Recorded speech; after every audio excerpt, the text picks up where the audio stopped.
I just saw a recent post about Jason Tatum, so it got me thinking when it comes to players and their contracts. So, what do you think a player should do when they're injured and they're getting paid $50 to $100 million a year? Right. Do you feel like they shouldn't express that pain they're going through? They should just suck it up because they're making that amount of money?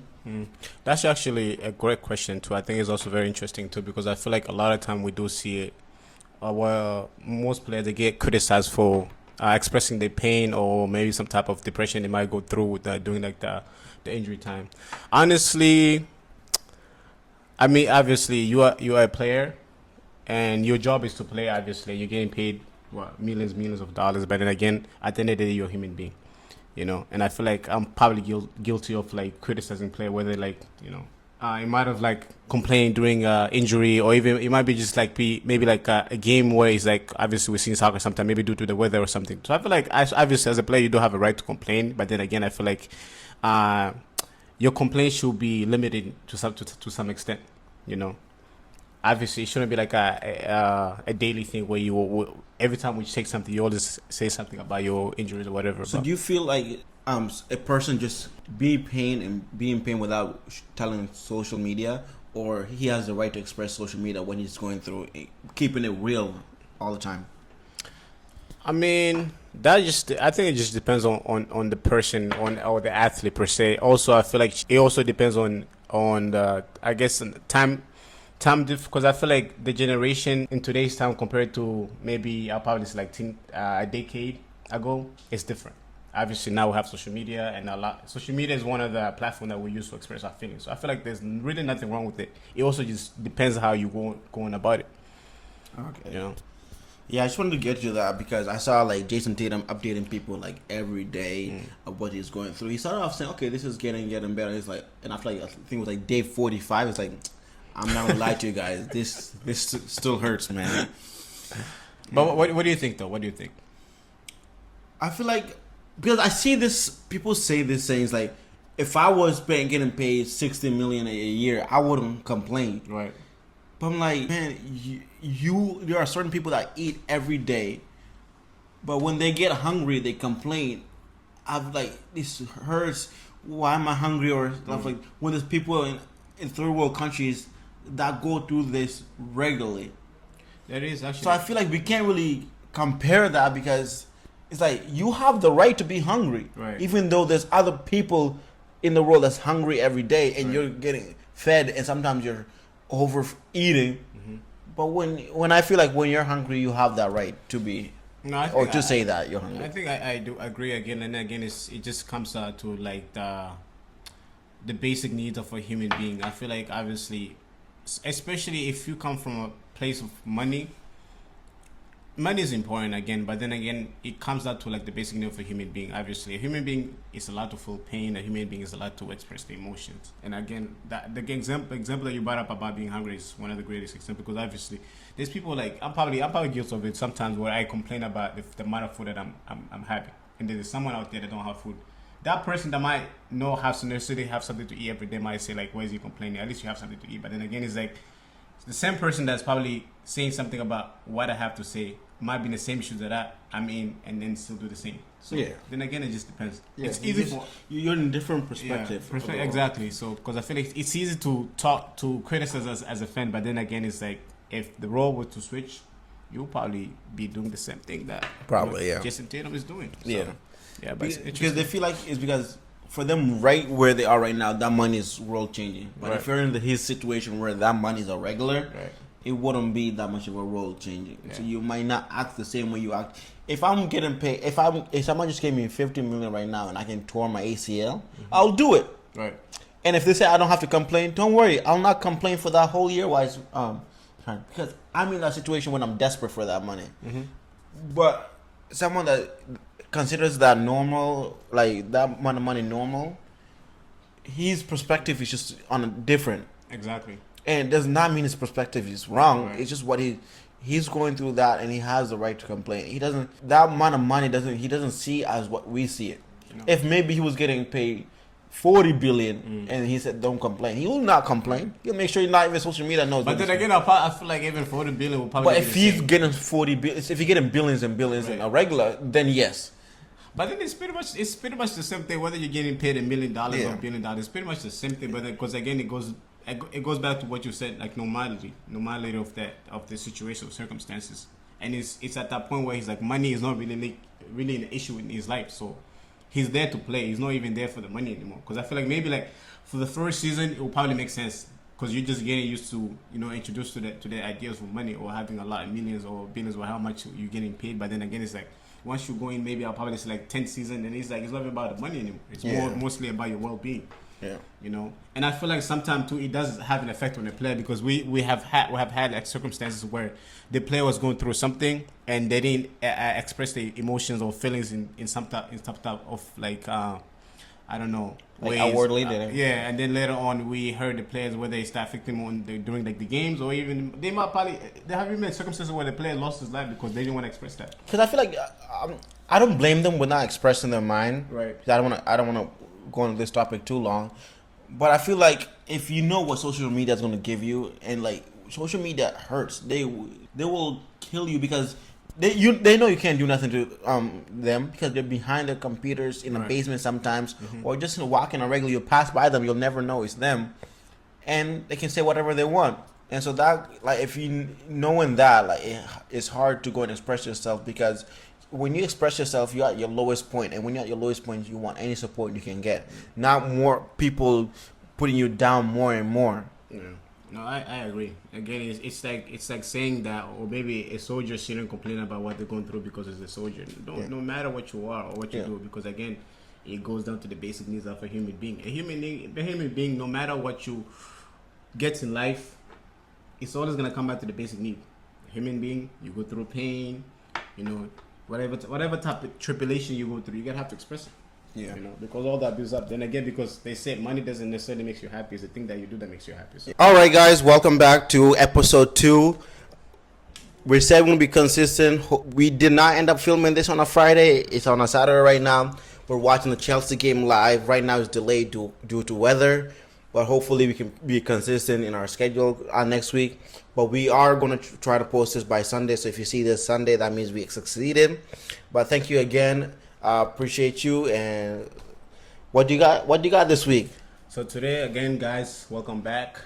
The whole Salyu. Oh yeah, I forgot my name. I forgot to introduce himself, but it's my boy Salyu and Joe, aka Yusuf. So we're back again this week. It's actually an interesting week, because we're gonna be talking about just some of the things that happened, or some of the major events that happened from the 2014 to 2018. And the reason why we're doing this is because within those couple of years, Saudi hasn't really been king up with soccer, so we're just gonna be I'm pretty much gonna be updating him what has been going on. So okay, yeah. So like you said, so I used to watch, like I used to be not a casual watcher. I used to watch it like almost every day from 2014 to 2018. I'm gonna tell you the reason why I started watching it a lot, what made me stop, and what I can remember during those times. Yes, I had to do research and think about it and go over it, what happened those years.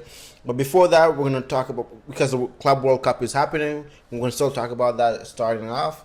But maybe like for like a 15 minutes or 20 minutes, and then we're going to go back to our later topic, which is going to be what happened during 2014 to 2018 while I was watching, what I experienced, what I took away from that, and what I still remember.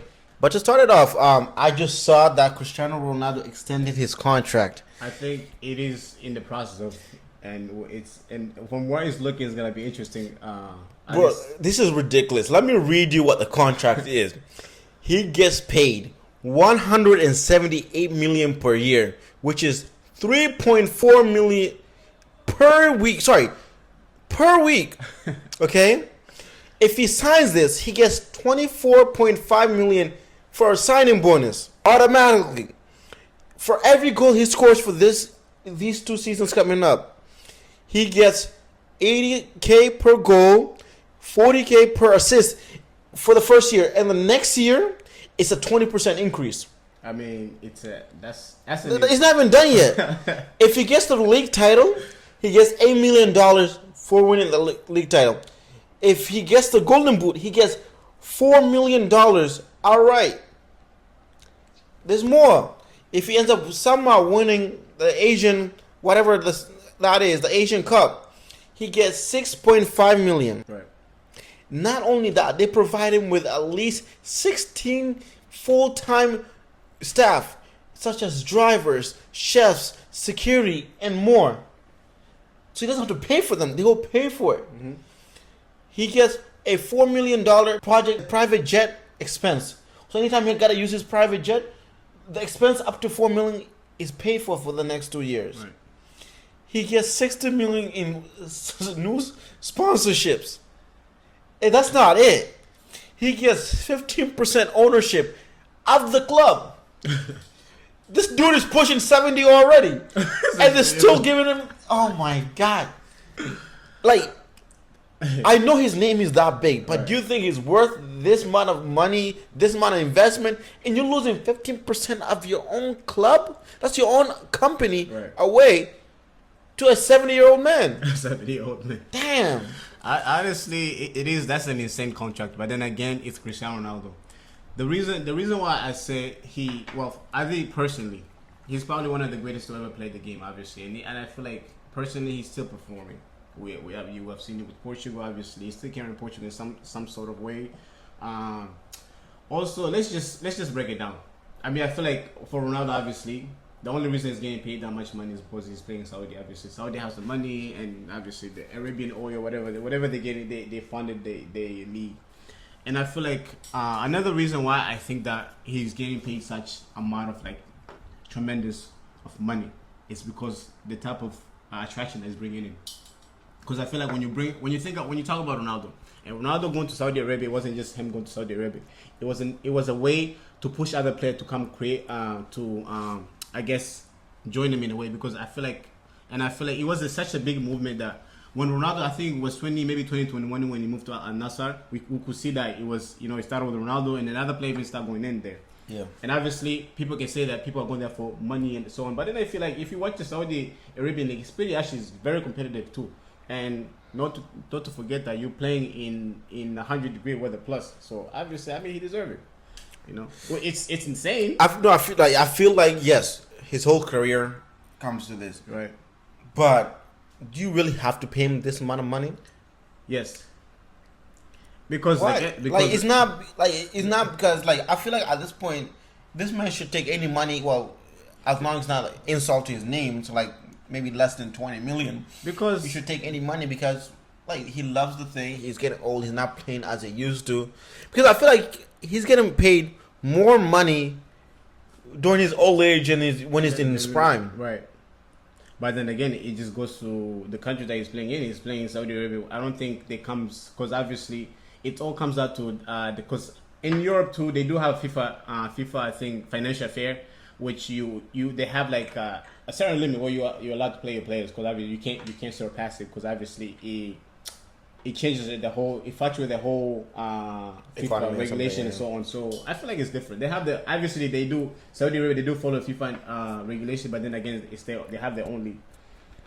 Also it comes down to, like I said, these people, the club of Al Nassr. That's the prince, the royalty family. They're all Al Nassr, the whole Al Hilal, PSG. So they have the money. I mean, if you have the money, why not? But then again, it's Ronaldo that we're doing. Because even if for Messi, probably it's the same thing. They do that because again, he's not just playing for your team. He's bringing attraction. He's motivating other players too, and he's still working. Yeah, and sponsors too, I guess. Sponsor too, and he's still working. So again. Yeah. Well, that's a lot of money for 70-year-old man. But and again, he's still putting in the work. So, and I feel like this can only happen in Saudi Arabia. Obviously, because we maybe MLS too. But MLS, if the whole MLS is paying you. So but even for that, I don't think they will be able to afford that much money. Yeah, that's insane. No, if they're competing with Saudi now, because we just look at the example. Messi is currently playing in MLS, and how much does he get paid? He's not even up to half of what Ronaldo is making. So there's a reason why Ronaldo's a billionaire. Yeah. So okay, so while we're still on the topic of one of the GOATs, did you know that Messi's birthday just passed? Really? Yeah, he's turned 38. 38. Wow. Yeah. No, I didn't know. Actually, yeah, 38 years old. That's, man, to know how these legends that we grew up watching are getting older and older, man. He actually makes me feel old. he still plays like well compared to us. Yeah. I don't know if that's a good comparison, like I always say, but and I feel like they accomplished so much, and it's like happy birthday to the GOAT. I think he got surprised with like a Smurf like in the morning, but I did not think they celebrated later eventually. Yeah. But I didn't keep up with it too much. Yeah, he's getting what 38 now. Ronaldo's what 40. Yeah. So so I don't know when his contract ends, but do you think when his contract ends they should extend it? I don't even think. I think they're most likely to extend it, but then because I feel like with Messi, it's the same situation too. With Ronaldo too, obviously they're trying to bring more attraction to the MLS. Obviously, I feel like MLS and on its level is not the same as Saudi Arabia, obviously, but it has a long way to go too. And I feel like with Messi being here, obviously, it brings a lot of attraction too. And again, it's also on the business side. It attracts more people to actually pay attention to MLS, because I don't think anybody watches the MLS besides people that we, American that live within the state. So yeah. So did you notice anything this week when it comes to Club World Cup? So Club World Cup, so I think the only happened this week is some of the teams that just got I want to talk about some of the teams that just got disqualified. Obviously, I have some. So we gotta just mention few of the top. So FC Porto was one of the teams that got disqualified. Before that, yeah. I mean, for them, I feel like they deserve to go home. I don't because. Oh, so I know we bet $5, but behind the camera we decided to do $10. So here's my money. I'm gonna keep it up because. So I have the list of my teams I passed. You have Porto, right? What? You did have Porto. So I did have Porto. So when you mentioned Porto, it hurt me. So there's 16 teams that passed by. Of the 16 teams, my teams are Real Madrid, Bayern Munich, PSG, Fluminense, Flamingo, Borussia Dortmund, and Montreal. Yeah. So that's only 7, right? But it's 16. So that means you have 9. So here's the $10 on camera. Thank you. Yeah, remember, it's a lot of money for a burger. I think the goal, the initial conversation was to donate to the mosque. So you're gonna bring your own $10 and combine it for $20. Thank you. So that's your mission for the next week. So let's just talk about Porto. Congrats, thank you. Porto, it's a team. I feel like within the moment too. Obviously, the only reason I said they deserve to go home because I feel like I just didn't think that they show enough enthusiasm when it came to playing. Obviously, it's a young team. They're still building up. They're still recovering from the last sanction they had. So again, I'm not surprised. It's a big team because if you look at the best teams in Portugal, it's like Porto and Benfica. No, for sure. Porto, Benfica, Lisbon is another one but too. Benfica passed through, and I feel like Porto is like PSG kind of thing when it comes to Portugal. Yeah. Yeah, but then again, Porto is a very good team. But I just don't think momentarily they doing well. And when I say doing well, I mean like in Champions League, within the league, I think Sporting FC was the one that took the league, if I'm not mistaken. Or nationally, it was Sporting that beat Benfica within the final. So, and then I just don't think they're doing well. Also, they have one of the youngest club within the league. So I'm not surprised. Again, it's a team that's building up. So again, maybe I don't know when is the next Club World Cup. They'll probably come back, and then we'll see what happens. And then that next one is Al Ahly. I'm not surprised, obviously. I think that's an Egyptian. If I'm not mistaken, that's an Egyptian team. Again, I don't know what happened. Maybe just they probably didn't prepare enough for the games. Atletico Madrid, that one kind of surprised me. I was stunned, by how they got out, obviously. And one of the things that actually annoyed me the most was the fact that, because we talked about this earlier too, there was a lot of the players were complaining about the heat, heat exhaustion and such on. But then again, it's like everybody's dealing with the heat, so I don't know what the problem is, So they kind of shocked me. I actually wanted them to go further, maybe at least a semi-final or something. So when you're going back home, because Atletico Madrid is one of the top club in La Liga, so, and they do so well in Champions League. So I was kind of shocked. Honestly. Seattle Sounders, I'm not so shocked. Obviously, that's MLS. Yeah. They could have even put me there if they wanted to. Well, I was mad at LAFC though. Like a team that good in MLS, That's MLS though.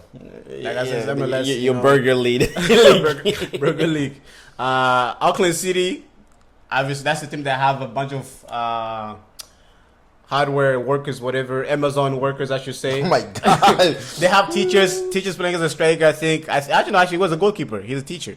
Yeah, so I'm not surprised. I think they're from New Zealand and Australia. Boca Juniors, they actually surprised me too because I feel like Argentina is up there when it comes to football. So I was kind of shocked. LAFC, like you said, I'm not surprised. That's what Cheeseburger League. Cheeseburger. It's not even a burger. Esperance Tunisia, I'm not surprised. Obviously, maybe they might be good in Tunisia, but again, it's a club World Cup. You have to perform. You have to show up. And when I say show up, from the beginning, to the end. River Plate, I'm kind of surprised. I think they just played Inter Milan either yesterday or the day before, and I was watching the game and I was so frustrated because it came to the point that it was mostly just physical, and I think two of the players got red cards. So I'm just like, okay, you're here to play the World Cup, and then you are here, you're spending money obviously to come all the way here, and you never give me the and it makes me sad. It makes me so angry, is because I know how much people idolize football in Argentina. Obviously, it's one of the greatest goal. Messi is also from there. So for the fan to come all the way here, and I was looking at the stand, they had so much fan, only for the players to come and disappoint. I don't care. But there's always going to be a team that disappoints. But again, it's like this. There's going to be at least 16 teams that disappoint. True, I understand that. But just before the knockout round. I feel like there's a different word of disappointment. Listen, if you come up and you play your way, you play your hardest, and you go home maybe 1-0 whatever such happened. But if you show up and you do something stupid for you to get a red card because you wanted to fight someone, then again it's like you're playing professional football. It's something else. Yeah. So I'm not, honestly, it is what it is. Aurora Red Diamonds. Listen, I can't even say the name. You don't have to go through all of them. Yeah. And then I think that's pretty much it. All the other team was just pretty much Pachuca. That's a Mexican team, but yeah. Okay. Well, since you're in the FIFA World Cup, before I get to other things, let me stay in that realm. So the round of 6 teams, the teams that are facing each other are Palmeiras and Botafogo, which game ended already. They won today, 1-0. So Palmeiras is the next. So they're only waiting to see who wins between Benfica and Chelsea, which match is delayed right now due to weather concerns. But so which is tomorrow, right? No, in 2 days we're gonna have the Inter Milan versus Fluminense. And then we have Man City against Al Hilal on the same day. Yep. Whoever wins those, they'll face each other. Tomorrow we're gonna have PSG and Inter Milan. Inter Miami, which is gonna be another. Well, I don't know if it's gonna be a good game but it's gonna be a Messi gonna be playing against his old 7-0. PSG with it. 7-0. Do you think PSG is gonna treat the old teammate like that? I don't think they should. Honestly, Messi's the GOAT. Yeah. Or one of the greatest GOAT, whatever. One of the greatest. But then again, PSG should literally he will crush them. I want to say 7-0. Another one is so whoever wins that will be either facing Flamengo or Bayern. Tomorrow they're going to play also right after the PSG and Inter Miami game. Whoever wins there. Tuesday, July 1st, Real Madrid and Juventus will play, and whoever wins that will face Dortmund or Monterrey. Yeah. But of all these games, which stands out to you mostly, other than the PSG and Inter Miami? I think the game that I'm mostly looking for is Al Hilal, and who was Al Hilal playing the game? They're playing Man City. Do you feel like Man City is not going to destroy them? Listen, I don't think they're going to destroy them. Who did Man City face that they lost 1-0 and out of nowhere it was 5-2? Yeah, but then I can't remember who Man City played. But then again, because like I said, I keep saying this over and over again. Yeah. Al Hilal is a Saudi Arabian team. And Saudi Arabian team, the league is very competitive, especially when it comes to Al Hilal. It's one of the biggest teams because we have seen Al Hilal. Not to forget that they played Madrid previously, and the score was 0-0 obviously at the end. Even though Valverde missed the PK, but then again, it ended at 0-0. So and like I said, they have made to the round of 16. So Man City played Juventus. Yeah. That one. It's gonna be a good game, honestly. I expected Al Hilal to come up and actually show up. So. Oh, okay. I did hear the rumors that Kylian Mbappe finally showed up for practice. Yeah. So he should have practiced before your last game. So he might show up for the following game. Yeah, the following game right there. Who's Madrid playing, by the way? They play Juventus. Oh, they play Juventus. Yeah, so the one that lost. They lost against City 5-2. Yeah. I mean, again, like I said, some clubs are lucky because they start off awfully, but then the ending is always enjoy. So congrats to them, for making this far. Obviously, I feel like Juve is also going through it. So, but I'm looking forward to actually seeing him back because that's one of the players that was actually, just intrigued to see within like that Club World Cup. So yeah, so why we're in Mbappe? So Mbappe just accused PSG of moral harassment in illegal filing. So I'm gonna read this off. It's from ESPN. So he's saying that PSG owes him 55 million euro, which is $61 million. $61 million unpaid wages. Mbappe is unhappy how he was treated in Ligue 1, and he was sidelined during the 2023-24. Right. Is that true? It is true. I think it's something that happened while he was. I think it happened during the end of before he signed for Madrid, and I think a lot of that it might be true. The only reason why it might be true is because I feel a lot of that animosity came from the fact that he was leaving PSG. Obviously, because the owner wanted him to stay, and and even the prime minister of France also had a meeting with him a few times who trying to convince him to stay, but then again he didn't want to stay. So I feel like it could be true, but then if it is true, I don't think they should. I feel like. They should. But I have a question. Like, why is he mentioning it right now? Like, I thought for a second because I saw a headline: Mbappe sues PSG for moral harassment. Right. I thought it was like, okay, is he just jealous that they won the Champions League without him? That he's going after them right now. But then I heard that they owe him money. But I'm like. So why is he mentioning this right now, not when he was at the club when he got PSG or when he officially left? Because it's been a whole season, right? Right. So why now is he mentioning this? Do you feel like it's because he feels people are making fun of him, that it was because of him, or only when he left that they won the trilogy, the triple? I think it's more. I think for one, sometimes when. Sometimes the news takes longer to come out. Yeah. Into the public, so it might be one of those cases where maybe it's something that he said maybe a few months ago, and then it took some time to come out, or maybe just the fact that. I mean, obviously, as a player, I don't think he's jealous of PSG winning the Champions League, and congrats to them, because I feel like he's a professional player, and like I said, as a professional, you should know there gotta be time where you gotta be at the top, there gotta be time where you gotta be at the bottom, and you have to find your way somewhere in the way between. So while we're on the topic, so let's just say the whole time he's plays for Real Madrid does not win a Champions League. Right. I don't know which world that's possible if he plays there for at least 5 years. But what if that happens? Do you really at that point it's nothing really you can say. At that point you can blame him, right? Right.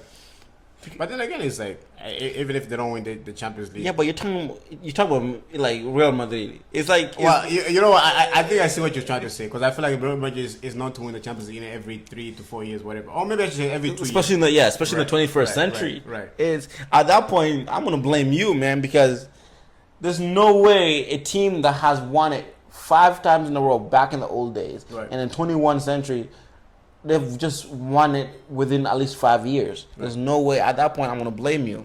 But then again, he's what? I know it's a team sport. What? Well, it also just depends how long he stays at Madrid. He's what? I'm just giving an example. If he stays there for 5 years, for 5 years, and if you don't win the Champions League, I think people might say something. They might even come to the fact that maybe he was a waste of. I think I want to call him a waste of money, because then again, he didn't come to Madrid. He came to Madrid as a free agent. Okay. Yeah, they never bought him. They waited until his contract ended for Madrid to bring him. So. Again, maybe it would be fair to say that he was. They still pay him, so I guess you can still say loss of wages. True. Maybe loss of wages, yeah. But then again, it's like it's football. Okay.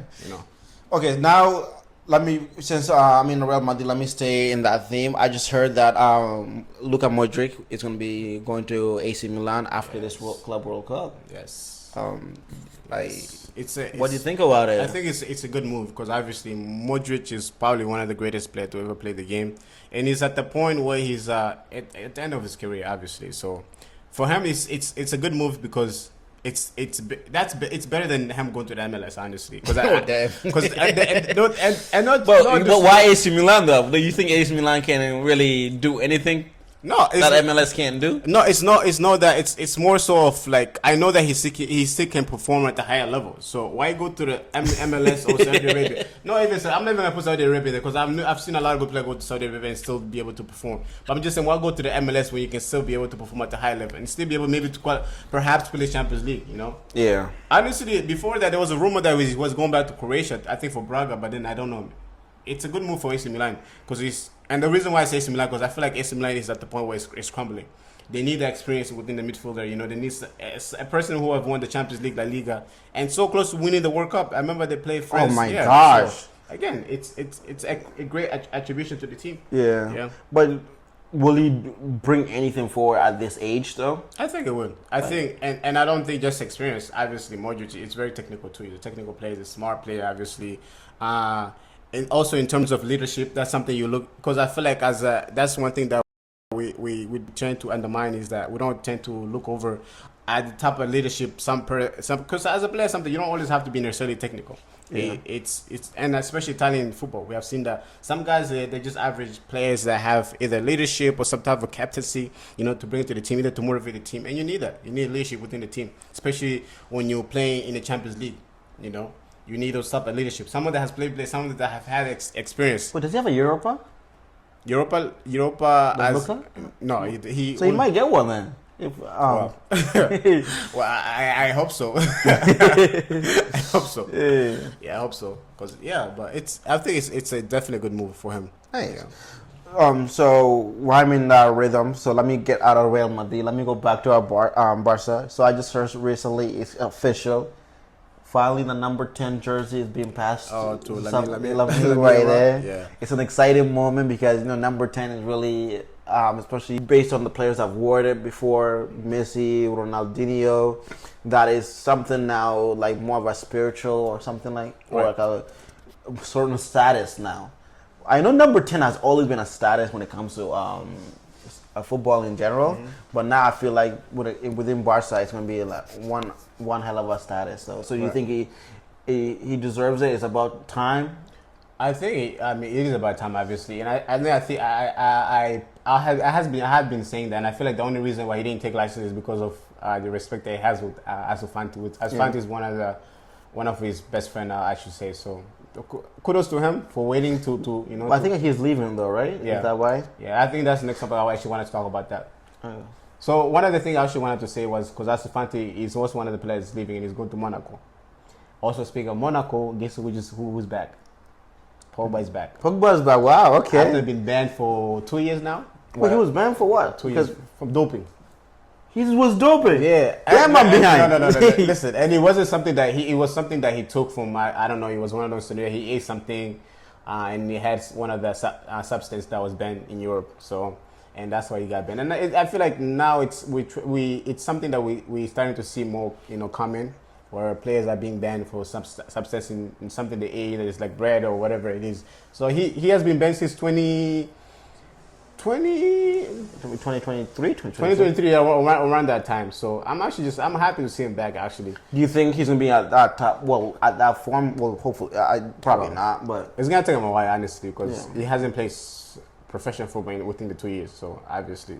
Like I said, Pogba is very talented, but then again, it's different. So, I'm so happy to see him back.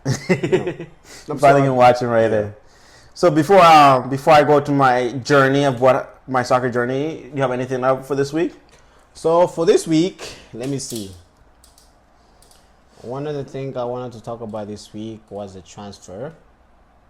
Actually, it was about So I want to talk about obviously the transfer that's happening to Pogba being back, and the reason why I put that in my note because I feel like it's such a major event to happen because the reason why I say Pogba because a lot of people when they hear Pogba I don't think they give him it doesn't give enough flowers. Well, he was like one of the most expensive players before Neymar broke that record. You know, and Pogba has since he has been exposed to the professional. I remember he obviously played Manchester United Academy and then. He started, and then he went to Juve, and then he came back in Manchester United. And since then, he has already been performing, you know. And it's also, not to mention, obviously, he has won the Europa. He has won the Club World Cup, obviously. No, the Club World Cup, I'm sorry. The World Cup against Croatia. So I think it's a good news, and I'm so happy. Like I'm so my heart is filled with so much joy because I used to love watching Pogba, especially in Juve. And he was one of my favorite players. So for me to see him, and also another thing is because I was watching the Fabrizio, which is one of the guy he does the transfer, and he posted one of the video, and like literally for me just seeing how much he was crying, and I was like I could see how much it meant to him to just come back, be on the field again. Because that's good. So that's exciting though. It is exciting, and also because I know you had LFC within your thing, right? Yeah. So one of the players that's actually going back to Europe is Olivier Giroud. So he signed a contract to go back to Lille. Oh, so he left Lille to come here? So he left. Who was he playing before? I can't remember who he was playing, what team he was playing for before he went to LFC. But now he's going back to Lille. And actually, yeah, which is usually rare though. Like people come to the MLS, they usually stay there or retire. And I was surprised because I'm like, why would you want to come to the MLS and then go back to Europe? Which is very People normally comes here and then they retire, but then he's going back. But then again, it's like, Olivier Giroud is almost 40, but he's a striker.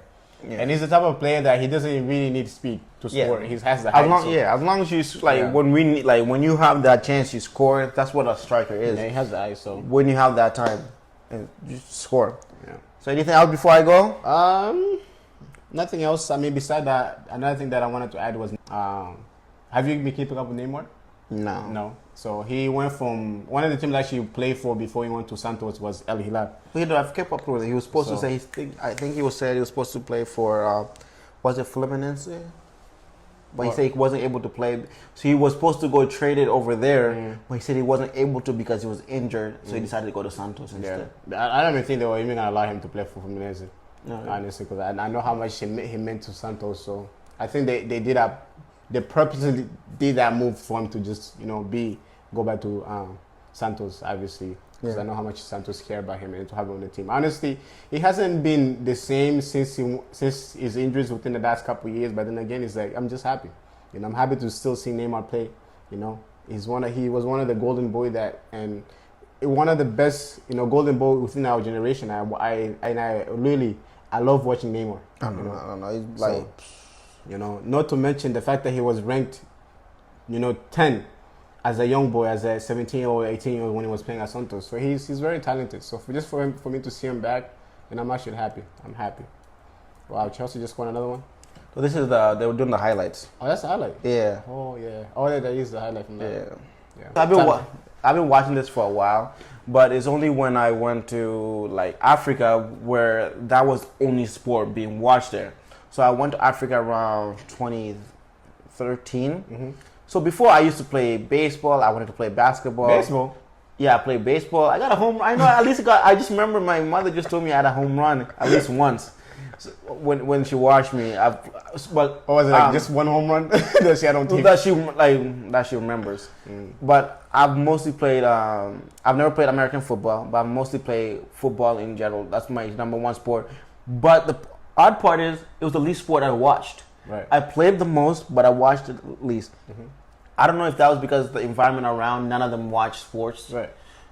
And anytime they talk about sports, it's like my neighbor who was talking about hockey, which I got into hockey, where the Bruins won that year too.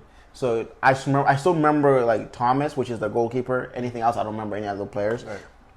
So I kept up with that. I kept up with baseball because my neighbors kept up with that. So I always felt like it was just because the environment I am didn't let me watch football as much as I wanted to, or soccer as much as I wanted to. But when I went to Africa, finally, that's the only sport there. Right. So they live and breathe and only talk about it. I feel like they don't even know any other sport. No, I think it depends. Some Africa, I think, because South Africa they do play rugby. They play rugby. Yeah. So they do play basketball. I'm just saying it's like the majority. Yeah, majority right there. So I got into it not got into it. I was forced into it in 2013. Mm-hmm. So, but 2014 is really when I took it serious. But the most I really took it serious was during the summer of 2014. That was when the World Cup happened. Mm-hmm. So what I could remember around that time, like I wrote some notes down, is what I remember is it was actually the earliest El Clasico I can remember watching. Right. And El Clasico ended in 4-3, but we went like I was like, I don't even know where I'm going. I'm like, where am I going? They say El Clasico, El Clasico. What is El Clasico? People were so excited. It was like late in the evening. Someone said, you know what? Come, I'll buy you a ticket. So we went to a movie theater. The screen was big. Like, it was loudspeakers. Tons of people. It was hot as hell. I was sweating in there. But bro, I'm like, to this day, like, no English like journalists or anything can hype me up for a game more than those French journalists. Yeah. Bro, they had, like, Champions League and El Clasico. Bro, I felt like I was in a stadium right there. Like, really, like, the screaming, the yelling, and it's like French. I don't know if it's all French people, but it was kind of police we were watching. Right. Bro, I felt this was like this. I couldn't forget it. To this day, I cannot forget El Clasico. But that was El Clasico that Barca beat Real Madrid 4-3. The one that stood like out to me was two players, was Iniesta and his crazy dribbling. What was it? 2015? It was 2014. 2014? I think it was a 2013, 2014. So I don't know if the El Clasico was 2014 or 2013, but it was around that time. And the other thing I remember is like Di Maria. Oh my God, Benzema would have had 20 goals if he would have just shot and made it. He had I think 2 goals, right? But he missed like 5 to 10, and Di Maria like offered like 4 or 5 of those, which was like crazy. They got a penalty. Ronaldo got a penalty that game that was not penalty. It was outside of the box. What I could remember, it was the other thing I could remember was it was 3. So Messi got 2 penalties right there. Neymar was good. Neymar stood out to me because he's Brazilian. I like Brazil, but Carvajal, to this day, I don't think Carvajal and Marcelo are like. I've never wanted Barca to like. I wanted when they're playing Real Madrid for those 2 players not to play because they were so amazing. Like Marcelo in his running, Carvajal in his aggressiveness, man. Yep. He was crazy aggressive. I know there was Piqué, there's Ramos there too, but like those 2 stood up to me for them. I think Xabi Alonso also was playing around that time. He was still playing, yeah, since 2014, yeah, he was still there. Playing around that time. But bro, that was the hype, the excitement. I still cannot forget it to this day. I just wish that because Neymar got the first penalty offer, so that was our second goal. Because we were winning 1-0, and then they end up winning 2-0 because Benzema scored back to back, and then Neymar got us a penalty. And then Messi shot it, and then went in, and then what a diver. Yeah, but it was I cannot forget it to this day. Do you remember that game? I think I have a vivid memory of the game, but I don't clearly remember the game because I don't remember. Yeah, and I feel like honestly, Clasico have changed within over the years. I used to be so excited I literally used to call out from work. I remember I used to call out from work so I could watch the Clasico because there was so much energy when it came to the game, and I feel like every squad had so much depth. Like we had Iniesta, we have Xavi, even Madrid, like they had a BBC obviously. Oh my God! It was just so excited. It was exciting. Garlic, yeah. Hey. Look at me saying garlic. Garlic Benzema. No, that dude. Like the trio was just fast, bro. And like I'm just saying, is the commenters or whatever, like the journalists, they got me hyped for the game. To this day, I cannot forget it. I think French journalists or commentators, I should say, either them and Arabic, they really knows how to hype up the game. So and like. I was sweating, bro, but I completely forgot that. Like a 2-hour game, basically. I was just excited. And Barca won, so I was excited going home. And the guy that bought me the ticket was a Real Madrid fan. Wow. So I was just happy. I didn't make fun of him or anything. Because at that point, I'm not like, even to now, like, at that point, I didn't really care if like that deeply of it. Oh, look, I'm talking about him right now. So I'm seeing Dani Carvajal right now on the TV. See, I'm talking about this guy. I'm telling you, throughout all these years, he stood out to me like crazy. Yeah. I know Casemiro eventually came. He was a great midfielder. He was a great addition to the team, yeah. Yeah, but bro, Carvajal, I hated him in defense. Yeah. No, he was a good right back. And I'm even shocked the fact that he's still playing for Madrid, obviously. And I think I remember the injury that killed him the last UEFA UEFA nation that just happened, Euro nation that just happened. I think he got injured from that, so he's just getting back. But again, I'm just happy to see him back. You know, and obviously he's getting old, as you can see, when his beard is selling weight. Yeah. But, so another thing I can remember was so I think it was it around 2013, 2014 when Giga Drogba came back to Chelsea. So coming from the US, actually Chelsea was my favorite English team. Right. Because everybody talked about Chelsea when I was in Maine. Right. So I watched a lot of Chelsea games. So when I did watch football, it would end up being a Chelsea game because when I got invited, it was one of my friends. I think his name was Andrew. He's a huge Chelsea fan, at least at that time. So that's why I'm like, I don't remember that. So that was in maybe that was 2015. Because DJ Drogba came around, yeah. 2014, I think 2014. So 2014. Yeah. So, but it was around that time that he came right there. Another thing I remember was the World Cup. The World Cup, so I think we didn't have electricity at all, but World Cup just changed my view of like how people are when it comes to like these sports, bro. People were nice, people were having fun, people were jolly. Bro, people took out generators just to took the TVs outside so everybody could watch it. People were yelling, screaming, this was in Guinea? Yeah, Guinea. Bro, I'm like, it's like my earliest I could remember about like during fast month. I'm like, what is this? People are so happy. Everybody's in a rhythm. It was amazing. But I had a nightmare on the freaking first day. About what? Because I'm like, oh, the World Cup is coming. My Brazil. Oh, that's the 2014. Bro. 7-1. 7-1, bro. Oh my god. 7 freaking 1. Yeah, that was it. That was traumatic. That was traumatic. Ferocious. It was back to back to back to back to back. That's why I cannot forget Muller. Yeah. I cannot forget. Muller, no, I had the whole that day. I think I memorized the whole German team. Yeah, because I think I clearly remember watching that game and I was just like, wow. Like it got to the point. It looks like a friendly match. And the fact that one of the things that really got into me was the fact that it was actually happening in Brazil. Yeah, it was happening in Brazil. And the first game opener. Yeah. It was just like that is insane. Nah. You know, as the first game, and you guys are the host to live 7-1. And it's not like I feel bad for people who had been watching that. Listen, live. if it was the US is losing 7-1, I would not be surprised because again, we're American. Well, US is coming to play, you know, next year. Yeah, we'll see about that. Yeah, so but it's Brazil. No, that was crazy. So, yeah. Now I remember watching that game. I was just like, "What is going on?" But then again, Germany was hot because they won. I think they won. Yeah, they won that year. They beat Argentina at the final. So that just showed how ready they were. You know. So that was also the time Argentina. So after watching the El Clasico, I'm telling you, Di Maria was my favorite Real Madrid fan.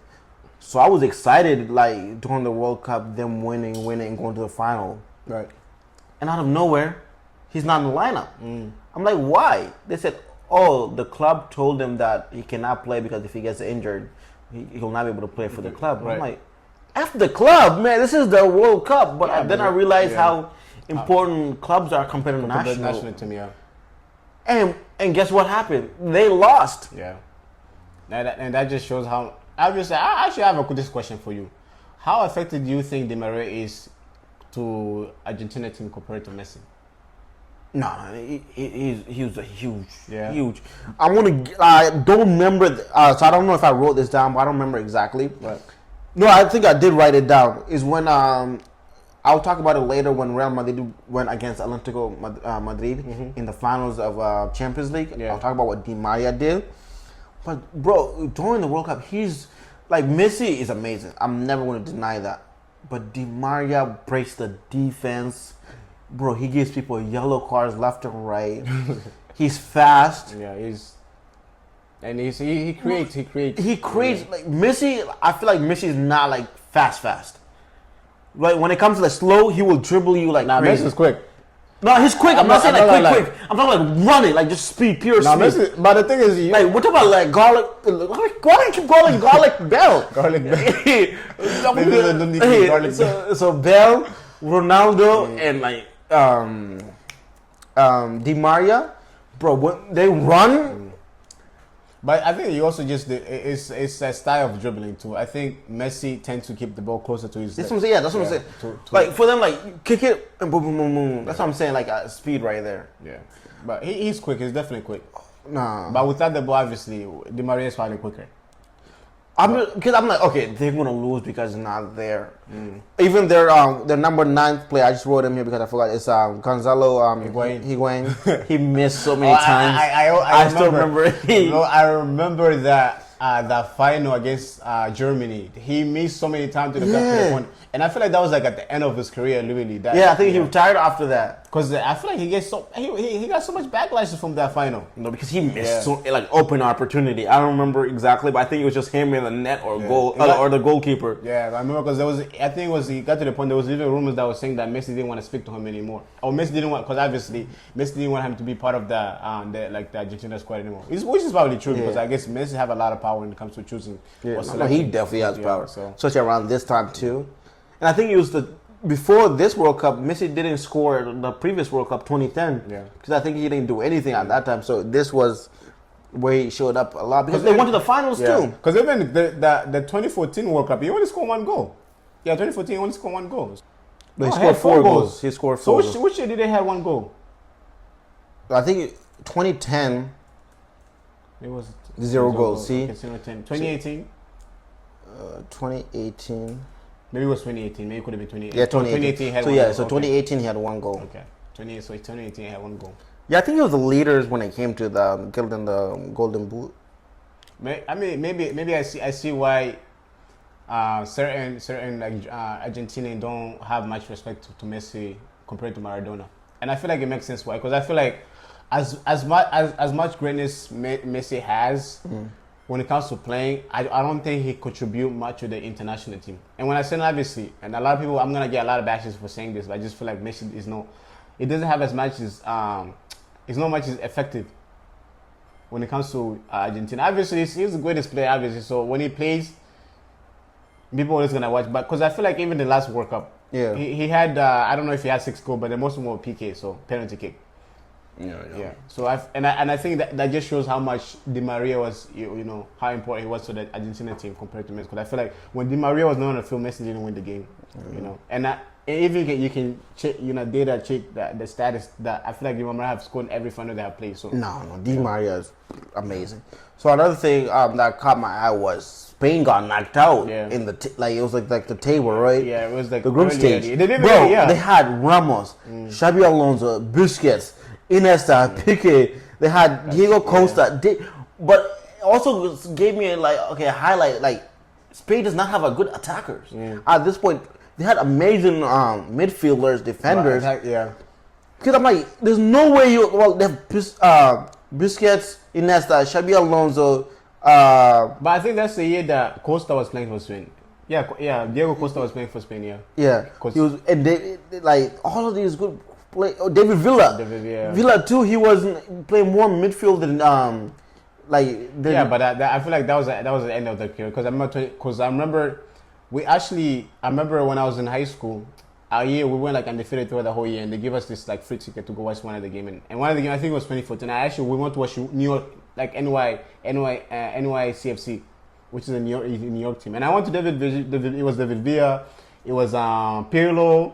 And Frank Lampard, they were playing for NYCFC, so it makes sense because obviously, I know David Villa, he was part of the squad, but then again, that was the time that he was playing MLS, so that was at the end of his career. So I didn't expect him to have as much impact to the Spain team, and I feel like with the other guys too. Obviously, most of those guys 2014 they were pretty much at the end of their career because after that, pretty much 2015, that's when we start seeing a lot of players start retiring. Even with PK, I'm not seeing PK 2014, 15. That's when. After that, he decided to become a podcast or whatever he was doing. So I could see why they got knocked out. Even speaking of Iniesta. Iniesta, obviously, 2015-16, it was a really good year for Barcelona because I think one of those years, was it 2015 they won the Champions League? Is that 15 or 16 they won the Champions League? Barcelona.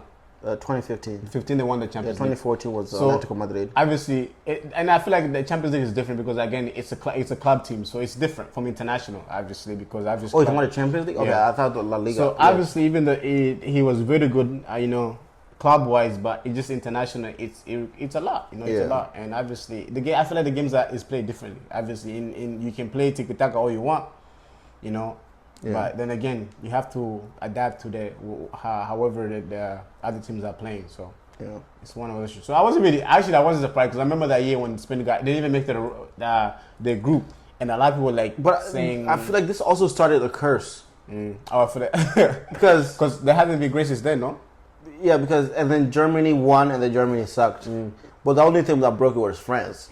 I mean, that is true too. Yeah, so France broke it because I think Italy too is the same thing as Italy. They Italy won, they did terrible. Yeah. Spain won, they did terrible. Yeah. Germany won, they did terrible. And then France was the only team that actually they won and went back to the final. Yeah, they went back to the final. Yeah. So. If they didn't have Di Maria, I feel like they would have won too because look at how deadly he was. That is true. He was lethal.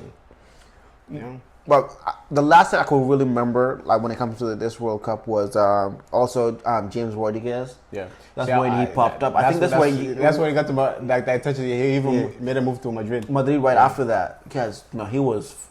They wanted the quarterfinals. Because remember, he had 6 goals. Yeah, so he had the most goals. So he got the golden boot. Yeah, he's actually one of the players that I'll probably say he's. I don't want to say a waste of talent in a way because I feel like.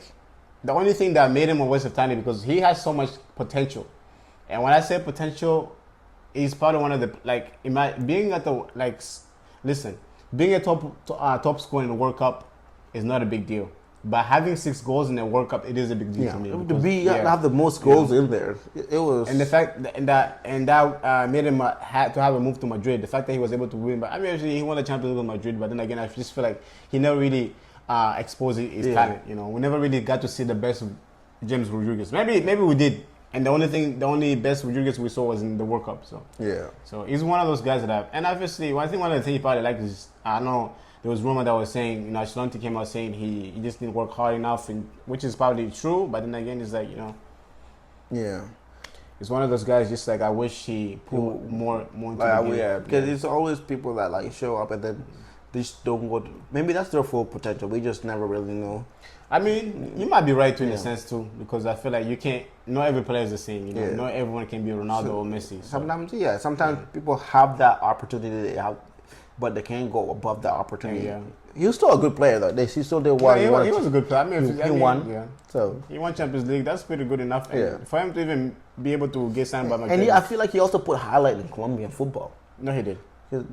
He can go down as one of the greatest in Colombia right there. No, I agree. Based on just what he did, he might have not won a World Cup or anything with them, but he did too. Yeah, because I think I don't think he won Copa America with Colombia.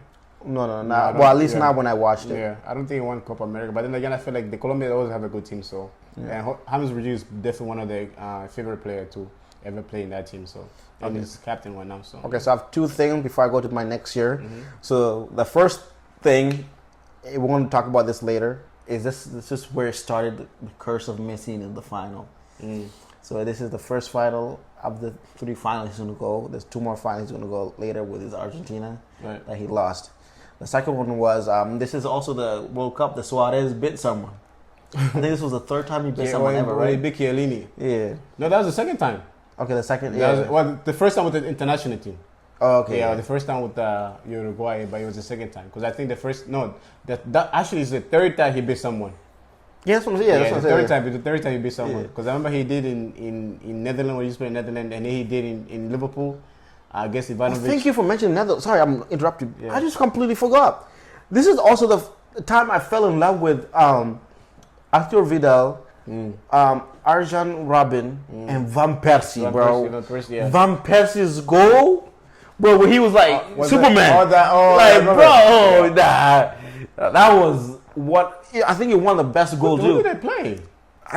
Oh my gosh, what? I'm trying to remember Van Persie's goal. What did they play? Because I think they ended up winning that game like. So. Against Spain. Spain. It was so when the beat Spain 5-1. Yeah, it was against Spain. Yeah, that makes sense why they didn't make the group. No, because the goal I should remember was the one that Robin got the ball from the middle. Oh my gosh! Yeah, like Arjen Robben, right? And then he got the ball, and then I think it was him against Ramos. He went all the way to the box, and then that also showed me how that Arjun Robin too. Yeah. The dude is ball, but that dude can play. Bro, he was zigzagging like everywhere. I feel like that's one of the good. I'm like, who's the youngest here? So the youngest here. I'm like, how the hell is he doing this against Spain?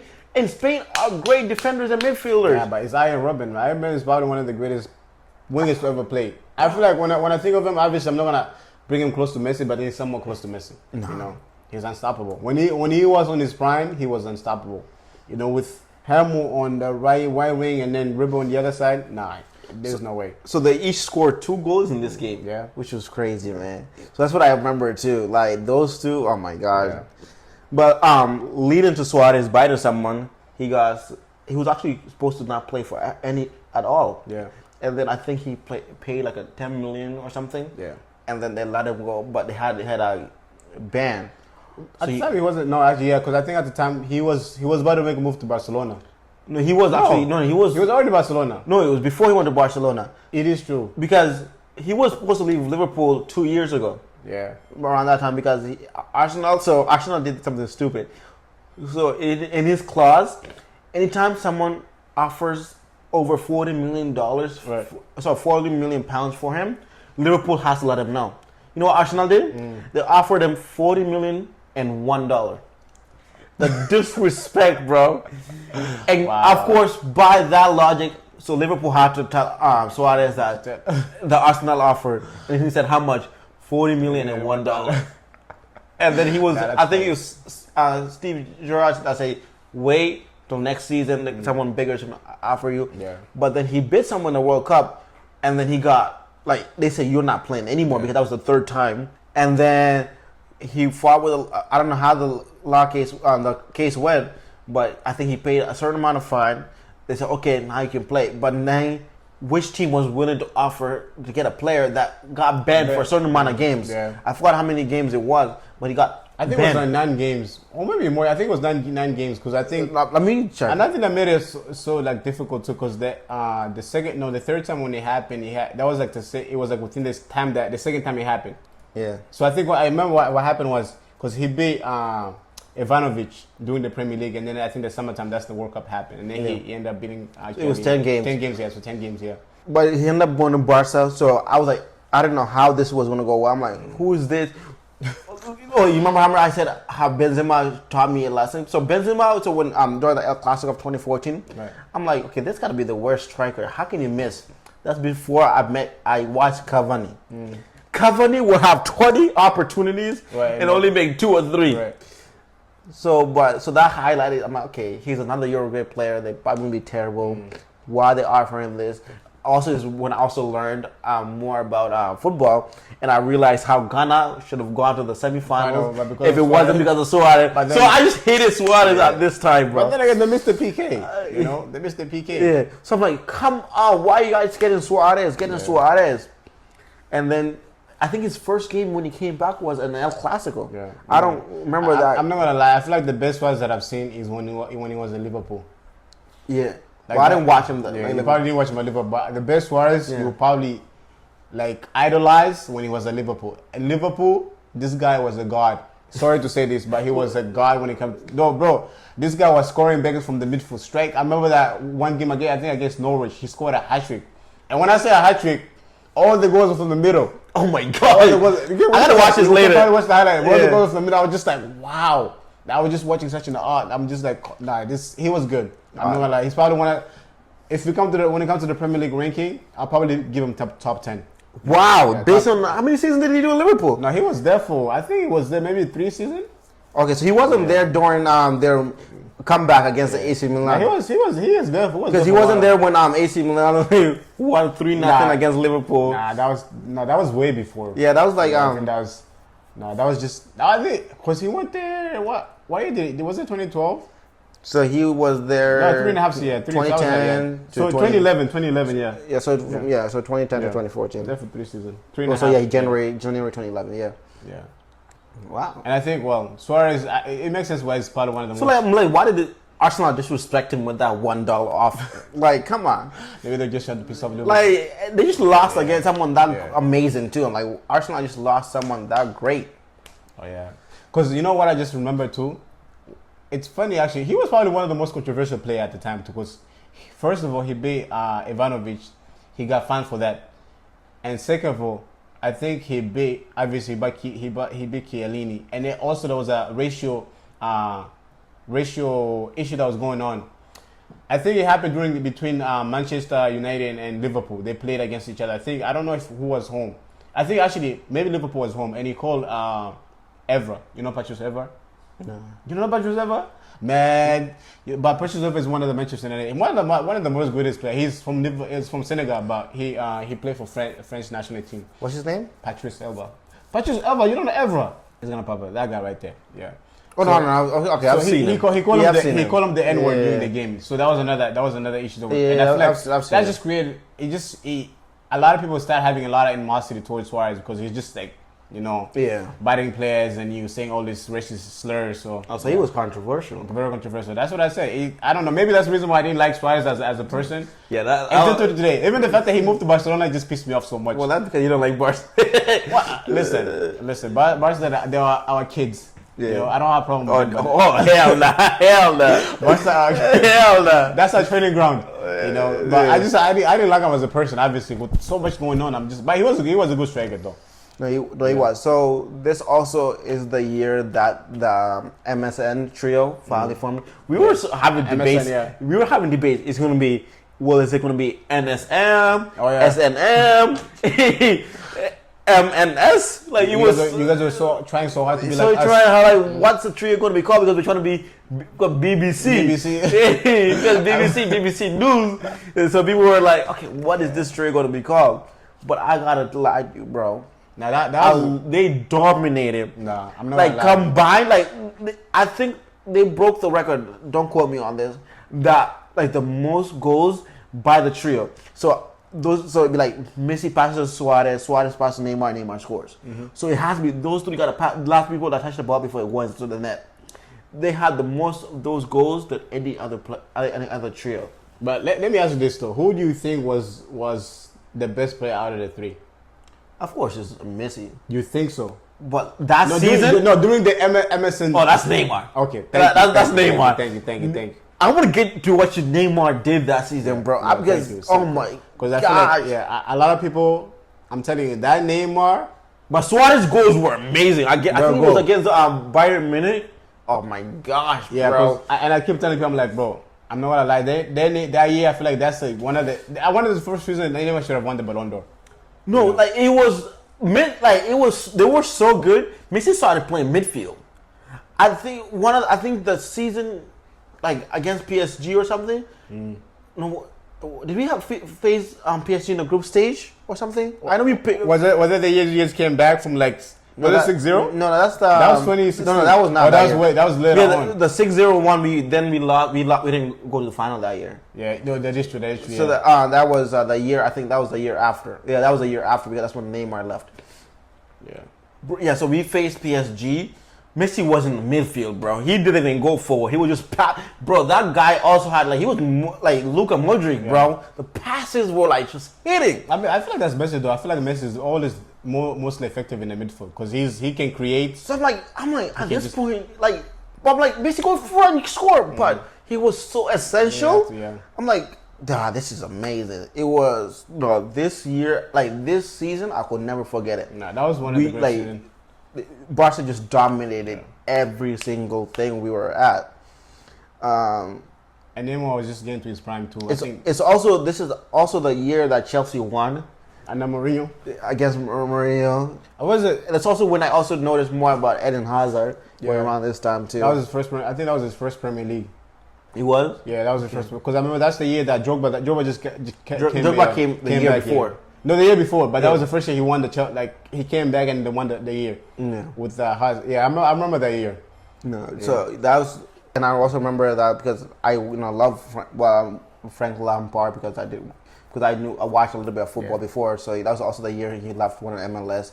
I think was it Balotelli too that left and went to the US MLS, the Italian player. Did Balotelli? No, Balotelli never played in MLS. Balotelli never played in MLS. Which in Italian player. I don't think. Yeah, but Balotelli he hated MLS. Okay, I can't even write his name. Balotelli, I think. Whatever. Yeah. No, I think he headed the MLS. But that year was a good year. It was a good year. I just want to go back to Chelsea. That year was a good year for Chelsea because I feel like one of my favorite players to ever play. So actually, two of my favorite players. Yeah. Eden Hazard and Drogba. Obviously, Drogba. Yeah, Mourinho loves Drogba. No, Drogba wasn't in the perfect form, but he still played him. Yeah, I mean that's how you do it. Like because I know what he did. He was a clutch. No, he was a clutch player. I know what he did for the Champions League. Drogba was a clutch player, but like that's how you also know Mourinho. Because you know maybe that's something you don't know that. Out of I think 10 final, Drogba was 1-9. Oh wow! And let me tell you that in every final, Drogba has scored in every final, and that's how good of a player he was. So, and that's what I said. Obviously, a lot of people comes. I mean, there's always a lot of debate when it comes to who is the greatest of all time. Yeah. African-wise, some people might say Eto'o. I get why people might say Eto'o because obviously he won the Champions League back-to-back. He was he did something nobody else ever done. He's the only African player to have done it, so I could see why. No, he's the only player to have ever won back-to-back trebles. You're right. He's the back-to-back. Yeah, he's the only one. So in history, I could see why people. And he didn't just win by just him being on the back of the class. No, he actually showed up. So I could see why people put him in front of Drogba. But then again, Drogba he's a class. Because he went back and beat Barca. It's just each person did their own thing. And I feel like it's just like Messi and Ronaldo. You can call them each one of their own GOAT of the Africa, and nobody will complain. I mean, that is true too. I guess it comes down to opinion, whatever you prefer. But yeah, it was a good year. 2015 was a good year for Chelsea too. Man, bro, this year, like I lived and breathed watch Barca games, bro. Bro, I also love this year because Messi also started giving Neymar more penalties. So instead of Messi shooting the penalties, it was Neymar. I felt like that's unfair. I also started falling in love with Suarez. I'm like, that's unfair to Suarez. And a couple months before, I was just hating on him. But I was like, that's unfair to Suarez. But no, Messi kept giving Neymar. I mean, Neymar was the best. Like I said, Neymar was the best player at the time. And I feel like Suarez, he didn't have to score penalties yet. That guy, because it's not about the MSN. Yeah. But we also have to talk about the midfield because that's a year too. Xavi was still there, Iniesta was still there, Busquets was still there. Yeah. I remember even on the left. Then I think that Vest was still there. Daniel was still there. And this actually is the last year of Xavi. Yeah, that was the last year of Xavi. Also, I think he took the treble and that was it. Yeah. So, like I said, no, I think we took all 6 cups because we did also the Club World Cup. Yeah, I remember that. Which was it? El Clásico? I think it was El Clásico. But that was the year you guys took all 6 cups. Yeah. Yeah, that was the year. Yeah. Because I think who did you guys win the under? Was that Pep? No, it wasn't Pep. No, I think it was the one that the Luis Enrique. Yeah, I think the PSG. Luis Enrique. So it was Luis Enrique. Yeah. Luis Enrique. Yeah. Nah, but that you guys had a good year. And then after that, I think Neymar went to PSG around. That's next season. Yeah. So I'll get to that. Give me. And also, so this also was another time that Messi and Argentina ended up going to finals against Chile. Copa America. Copa America. But the previous year, so Alex Sanchez left Barca. I think he left Barca for Arsenal. Yeah. So he joined Arsenal. Yeah. So he left Barca that year to join Arsenal. The previous year during the World Cup, after the World Cup ended, and then Chile against Argentina, they beat them in penalties. I think Messi missed the penalty. I remember I remember watching that game. Yeah, so they did sky that ball. So people could have said, "Oh, Messi did all this. He was also part of the reason." Yeah. And actually, Chile's first ever time winning. So this was also the second time Messi lost a final back to back. No, I think you're missing something. You know what you're missing? What? That is actually the year that Messi decided to retire. No, that's the next year. But what's it? So the next year when he lost 2016. I think he lost it. Yeah, okay. Yeah, I think you're next year. Wow. Messi, he had a history with Argentina, man. So before I go to my journey in 2016, do you want to add anything 2015? Like 2014, 2014. So I think I had the Copa America. That's one of the things. I also had talk about African. I don't know if you. The African Cup. Oh yeah, that's when I think that's when Guinea too went and then to semifinals and Ghana beat the living crap out of because Ghana was the one that made it to the final, and then they played Ivory Coast. Was it 2015? It could have been 15, yeah. It could have been because Ghana played Ivory Coast in the Ghana played, and then I think 9-8. They lost in PKs. I think they lost in PKs. Nah, bro, like we were so excited. Yeah, that was like, bro, my country was vibrant. Well, you guys thought you were gonna win it? What? You guys thought you were gonna go, bro? Well, have you guys and I think we lost 4-0 that in the semi-final. Yeah, the guy that wiped the floor. That's when I also fell in love with their player, Ansu. Atu. Oh my gosh, that player is fast. Atu. All right, Peter. He died. Wait, what? Yeah, he died a couple of years ago. It was 2 years ago. There was I think it was 2 years ago, a year ago. There was an earthquake that happened in Turkey, and he was playing for one of the team. He's actually one of the players that got stuck in the building. And no, he was like horrific. His body literally got stuck in the middle of the wall, and he was struck. And it took him a few days for them to find it, because I know after they had an earthquake, they sent out the emergency team to go search for people. But then it was one of the players that was found dead. Yeah, I think it was actually one of my favorite players to watch. Yeah, unfortunately, yeah, I think that was 2 years ago. 2 years ago, yeah. I didn't even know Guinea. I didn't know Guinea in the semi-final. Bro, we thought we couldn't believe it, bro. But I hated it because I think based on what I can remember, our president did something here. He said whoever scores will get like 1 million franc Guinea. People just kept shooting. Yeah. Someone's wide open. They don't pass the freaking ball. African soccer, bro. Yeah. No, it was a good year though. I remember watching that. That was actually one of my first, like one of my favorite Afghan so far, because it's just the final. It was so intense, and the fact that it ended 0-0, only for them to go the extra time and go to PKs. I was just like, nah. I remember watching that. No, it was a good year. Bro, I fell in love with this player, bro. He was quick. Yeah. Oh my gosh. Nah, he was. Yeah. I think didn't Ghana make it on the 2014 World Cup too? No, they did. I think that's where I started watching more. Ghana has pretty much been in every World Cup that have been played, bro. Outside, like I'm telling you, I think after that World Cup, outside of my country, bro, I was just supporting Ghana. So when they faced against Guinea, I was so mad. No. So we didn't make it semifinals. I think quarterfinals. That's what we made it. We were just excited we made it to quarter. We loved the group stage. You had to like round of 16, then you made it quarterfinals. We were like, oh, this is it, bro. People were red, white, and green, bro. Red, yellow, and green. Look at me, almost saying like for your flag, bro. People were singing silly national, bro. Song after song after song. People even created songs too. Keita?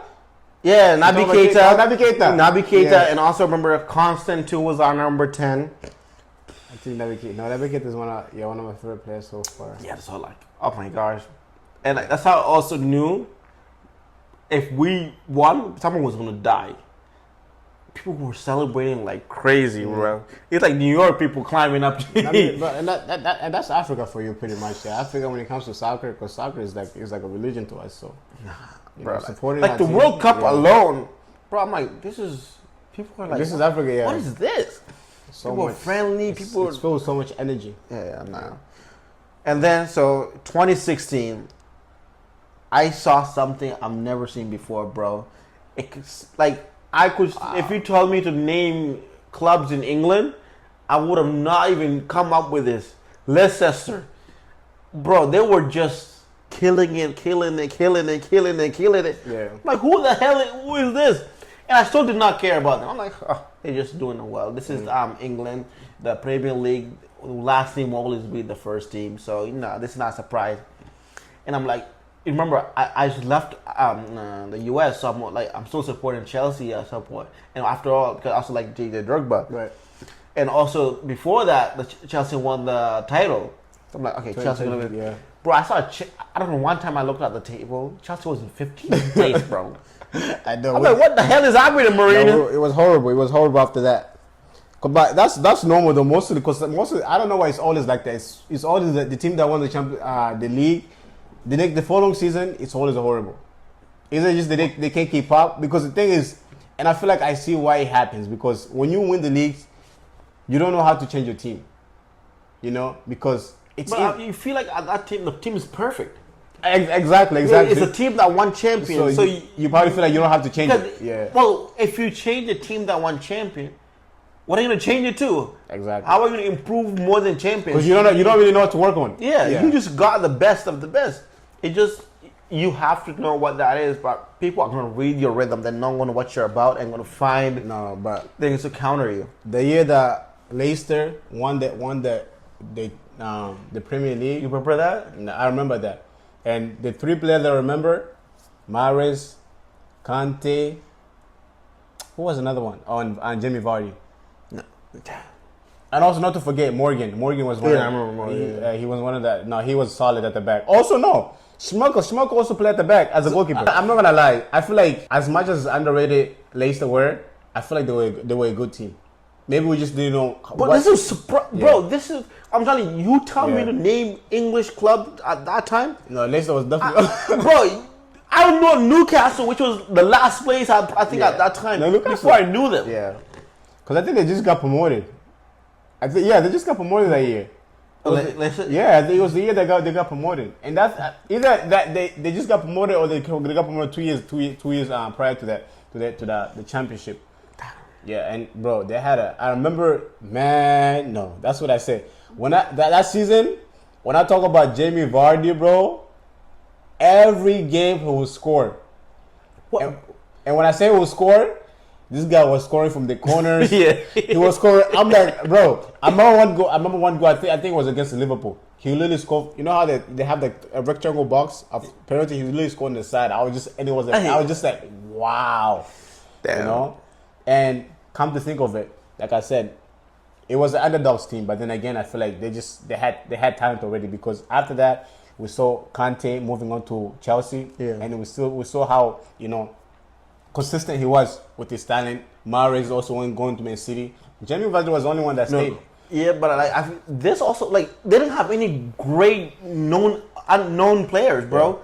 This is how people knew about these players. No, Underdogs, bro. No one could say they knew these people except for Leicester's. No, I don't think anyone. Even Mahrez, that's the time we just being. Bro, we were people anticipating Chelsea game. People lost interest in Chelsea game. People were watching either Liverpool, Man United.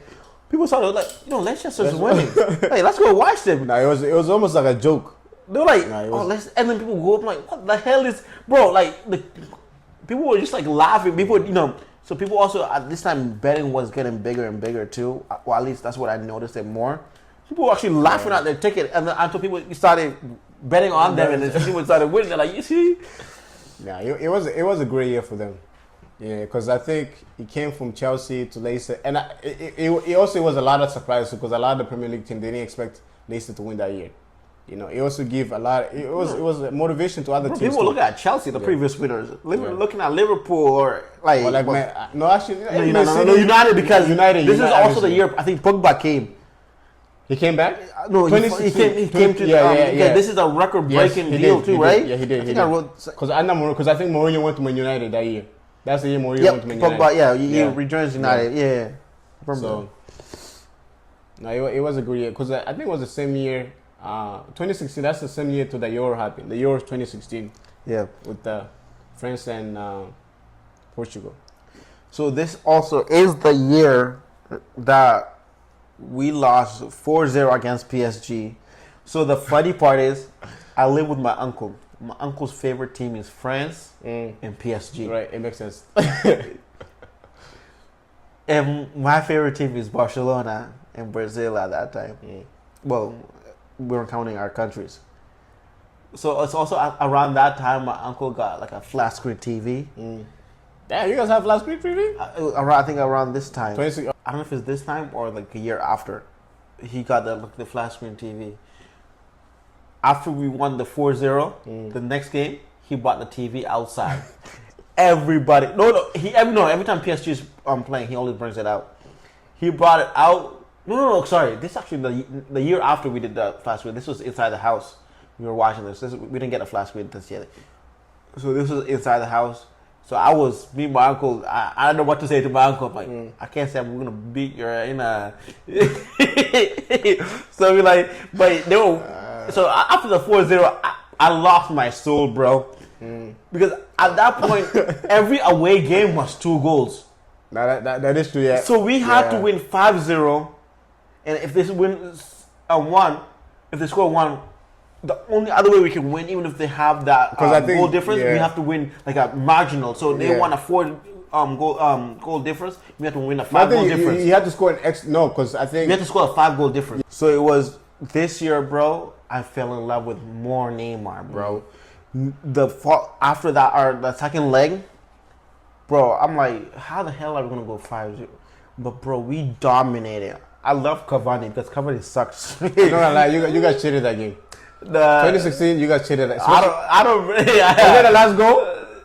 The last goal, yeah. Last goal, you guys cheated that game. I don't care, and I know maybe VAR wasn't there at the time, but listen, that was the last goal, yeah. That was offside. But before that, bro, not the last goal, slide. Before the last goal, bro, Neymar dominated, bro. He getting free kick. You know what I remember? I remember that goal against I think it was Suarez and David Villa. No, David Luiz. Yeah. He came out and he knocked it. Bro, the way he curved the ball, I thought it was gonna go outside. Maybe watch it later. Yeah. I thought the ball was gonna. I swear, on my mother, I thought the ball was gonna go outside. But the way the ball curved, and I was just like, nah, wow. I was stunned. Yeah. That year, it was a good year. I think that's the year you guys won. No, you guys won. No. Let me finish. I know what happened after this. Let me finish. So what I hated though too is after this, the one at the full front of any newspaper was Messi. Remember Neymar? I think like 3 or 4 goals was from Neymar. Yeah. So I'm like, why is this though? Like this dude showed up. So I'm like, okay, it's whatever. We're gonna win is MSN. Yeah, MSN. So the following game was against Germany. So not Germany. For Barca? Yeah, it was Munich. Bayern Munich. Bayern Munich. It was against Bayern Munich. So what we did, we lost 3-0 the first leg. We're like, okay, we're gonna come back. We got destroyed. We're gonna do this again. Yeah. No, it was after this was over. You guys have always had a hard time Bayern Munich. Yeah, but like the previous year, bro. Yeah. I think Suarez went against 1-1 against 1 versus 1 against Manuel Neuer. Bro, he just curved that. Yeah. He curved it, bro. He curved it. Like this dude will never miss 1-on-1. Yeah. We I think we beat them like 3-0 at that 2015. And then this one though, we like, okay, after that 3-0, I gave up. I'm like, we're not doing this again. We just had a heart attack. We're giving us more heart attack. Yeah. Lost this one, and also this is also the year that Zidane came Madrid because the previous year, their team, their manager got sacked. What I remember also, this is the year freaking Neymar left, bro. Yes. It was after the summer Neymar left, I was so mad. They started being under shadow. I'm like, Messi's era and Ronaldo's era is about to end, bro. This is your time. I want the era is not about to end. That's what I thought at that point. I'm like, this is like, bro, Neymar was. You watched the previous season? No, that's what I say. Neymar at the time he was the best for me. I don't care. Neymar. His first season when I watched him 2013, 24, I'm like, this man, what the hell is this? I thought you were good when they brought you here. What? But I'm like, he wasn't doing terrible. It was just Messi dominated. Yeah. That's what it is. And then when Suarez came, and Messi went back to the midfield, oh my God. Nah. So I was so sad and mad, bro, that he left. I'm like, this is the end of an era, bro. Yeah. I'm telling you, we broke the record for the most 3 people that scored combined 2. It was record after record they were breaking. Most goal tally. I remember because I feel like I was actually, as a Madrid fan, I was actually shocked the fact that Neymar left, and obviously I know he wanted to win the Ballon d'Or, but I feel like maybe he should have been just a little patient. Yeah. But then again, I feel like maybe if he stayed, I don't think he would have won because obviously Xavi was there. Xavi and Iniesta was there and they never won. It was like I think from 2008 to 2017, anybody else outside of Messi or Ronaldo has ever won. No, 2017? Up to 2017. I think it's 2017, Modric won. No, that's I think 2018. No, 2018. Okay, Modric won 2018. Yeah. Yes, you're right. Yeah, you're right. Yeah. What? Damn, that's over 10 years plus. Yeah, 2018. Yeah, 2018. Oh, that's insane. The longevity For 10 is, years, bro. For 10 Longevity, years, wow. nobody else could touch them. But honestly, okay, it's not that. No one's gonna touch Well, it. I know it's just because they're fake too. Yeah. The What, 2014, like the 2013, 2014, Manuel Neuer would have won that. Manuel Neuer should have won that, bro. Yeah. He did amazing with the club, got the World Cup. Yeah. He saved them a lot in the World Cup. Guess what happened? Messi won. Because I think there was another year to 2013. Because no, 20. It was 2013, 2014 because that's when the World Cup happened after that. And then 2012, 2013. I don't Bayern know. Munich won the Champions League that year. Oh yeah, And then see Ronaldo won. Was that against Chelsea that did? Nah. No, 20. No. Chelsea won. No, Chelsea won the year. 2011, 2012. That's when Bayern won. And then 2013, 2014. That's I think that's was that Real Madrid that won? No, that's Bayern Munich. Bayern Munich. That's Bayern Munich won the, and I feel like that's the year that Ruben was supposed to win the but he never won it. Yeah, like that's how people realize this. Yeah. Nobody's gonna win outside of these two as long as they're doing well. They're incredible. We're not gonna deny that. Obviously, because I feel like it's not just stats. I mean, it is about stats. It's their fame. And it's about titles too, but then again, it's like it also depends how much you contribute to the team. Honestly, don't get me wrong, Ribery had a good year, but then again, if you check the stats compared to Ronaldo, he was nowhere near close to Ronaldo. Yeah, you know. If anything, maybe Neuer could have won it, but yeah, it was a good year. Though. This is also when I started hating Atlético Madrid, bro. 2016. So 2016. Atletico Madrid or Real Madrid? Atlético Madrid. Why? They went to the finals against Real Madrid in the Champions League, bro. They were winning 1-0, bro. 90, like, so I think Di Maria came around the 70th minute. He started playing. Yeah, I think it was 74. Bro, 4 people got yellow card in like 5 minutes. Yeah. He was giving people yellow card after yellow card. And then in the 90th plus minute, he passed the ball. I'm not calling him garlic anymore. Garlic Bell came and just shot that, bro. Garlic Bell. Bro, he just... I'm like... Come on! And that was the prime. That was like the time that Bale was on his prime too. So speaking of Carlos Bale, I didn't talk about this, but I think it was 2014. So 2014 is when I literally felt like this guy, like he's lethal because bro, he was just destroying. Is when he scored against one of the worst goalkeepers in history, bro. Because was it Valdez or Valdez? Valdez. Yeah. He was injured. Yeah. So but it was the Coupe de Royale. I think it's Coupe de Royale, Barca versus Real Madrid. I'm like, finally, because I was like, when is Barca gonna ever meet Real Madrid in a Champions League final? They say that's never happened before. I'm like, okay. I was also learning about the sport because this was 2014. I was learning about the sport. They said, oh, apparently at that time they said Barca has never beat Real Madrid in the final. So I just took them for word for it. I didn't know if it's true or not. But I'm like, okay, we're gonna beat you guys there, bro. So our main goalkeeper was injured. I think he's also retired. He retired after this season. But we had Pinto, bro. The guy with braids. So I forgot who the defender was. It was that's funny. Baltra. Oh, Baltra. Bro, he kicked the ball ahead. He went outside. Went to take a water. Used the drank some water. Took some shower.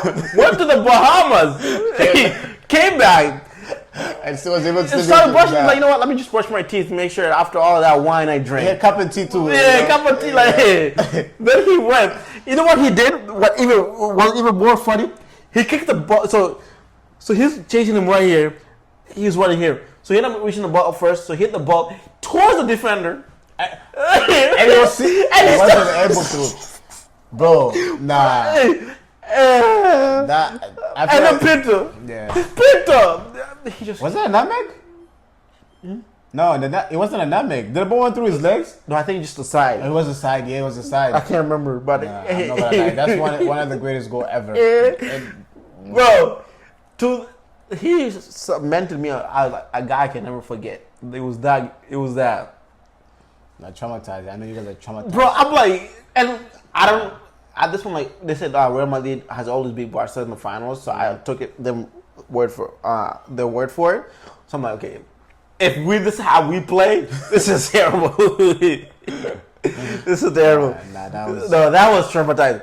So now, okay, I know I didn't mention this before, so I guess the more I talk about the years after, the more I'm going to remember about the previous years. 2015 also is when we had 2 new goalkeepers, bro. I know we were like, our offense was killing it, but our goalies were amazing. We got Ter Stegen. Ter Stegen was our Copa Royal and Champions League goalie, and we had Bravo at that time, bro. Now Bravo was a good dude. He was. I was so mad Bravo didn't stay the next season, but I get it because he didn't end up playing any Champions League, so he didn't get that title. Yeah, because he didn't play a single game. But bro, our goalkeepers was just unbeatable, bro. Well, now speaking of Ter Stegen, I heard now people are voting for him, which players to go, which players to stay, and Ter Stegen was also one of the players to leave. To go. The way he actually wanted to go. Do you think that's fair to him?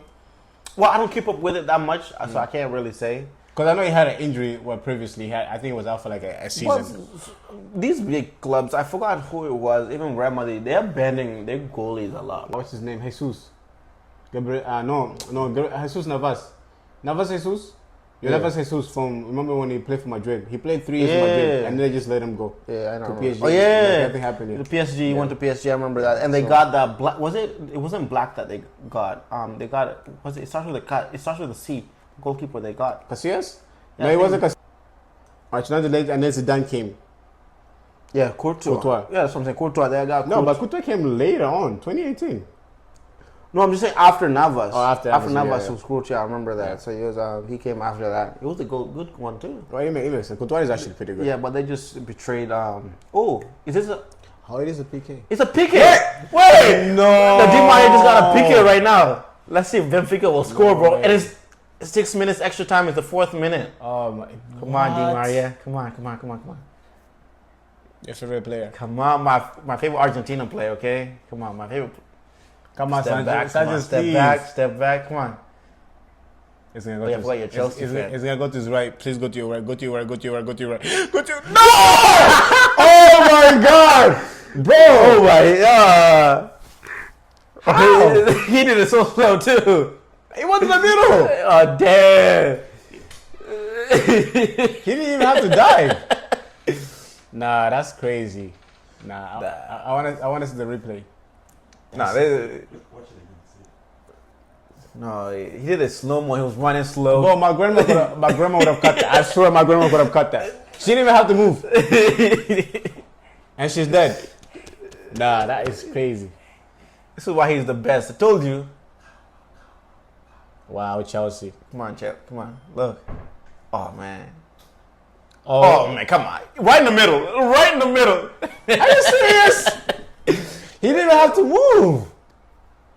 Bro. Nah, that is terrible. It's better for you not to move to move and make that. Nah, I don't understand.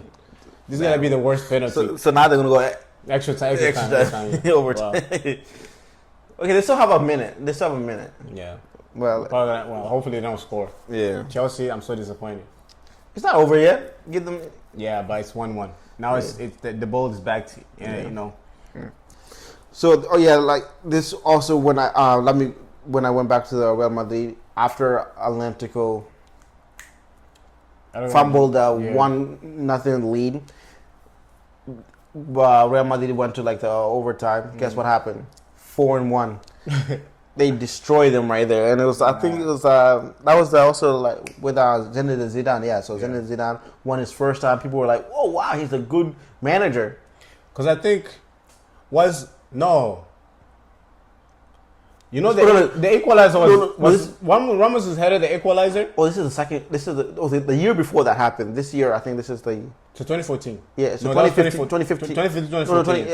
This is what happened. That's the year and then Zidane. So you remember the last time? Remember they beat Atlético Madrid again, but that wasn't the last year though. This is also when Pep Guardiola also won. I think he was the coach for Real Madrid before Bayern Munich. Bayern Munich. Yeah, so he went to City. Yeah, that's when City era came after that. Yeah. And also this is the third and final curse of Messi, of him going to the final and losing. It was the Comba CONMEBOL, Copa America was 100 years of it, and then he lost against who again? Alex Sanchez. Yep. Alex Sanchez. They wiped the floor with him.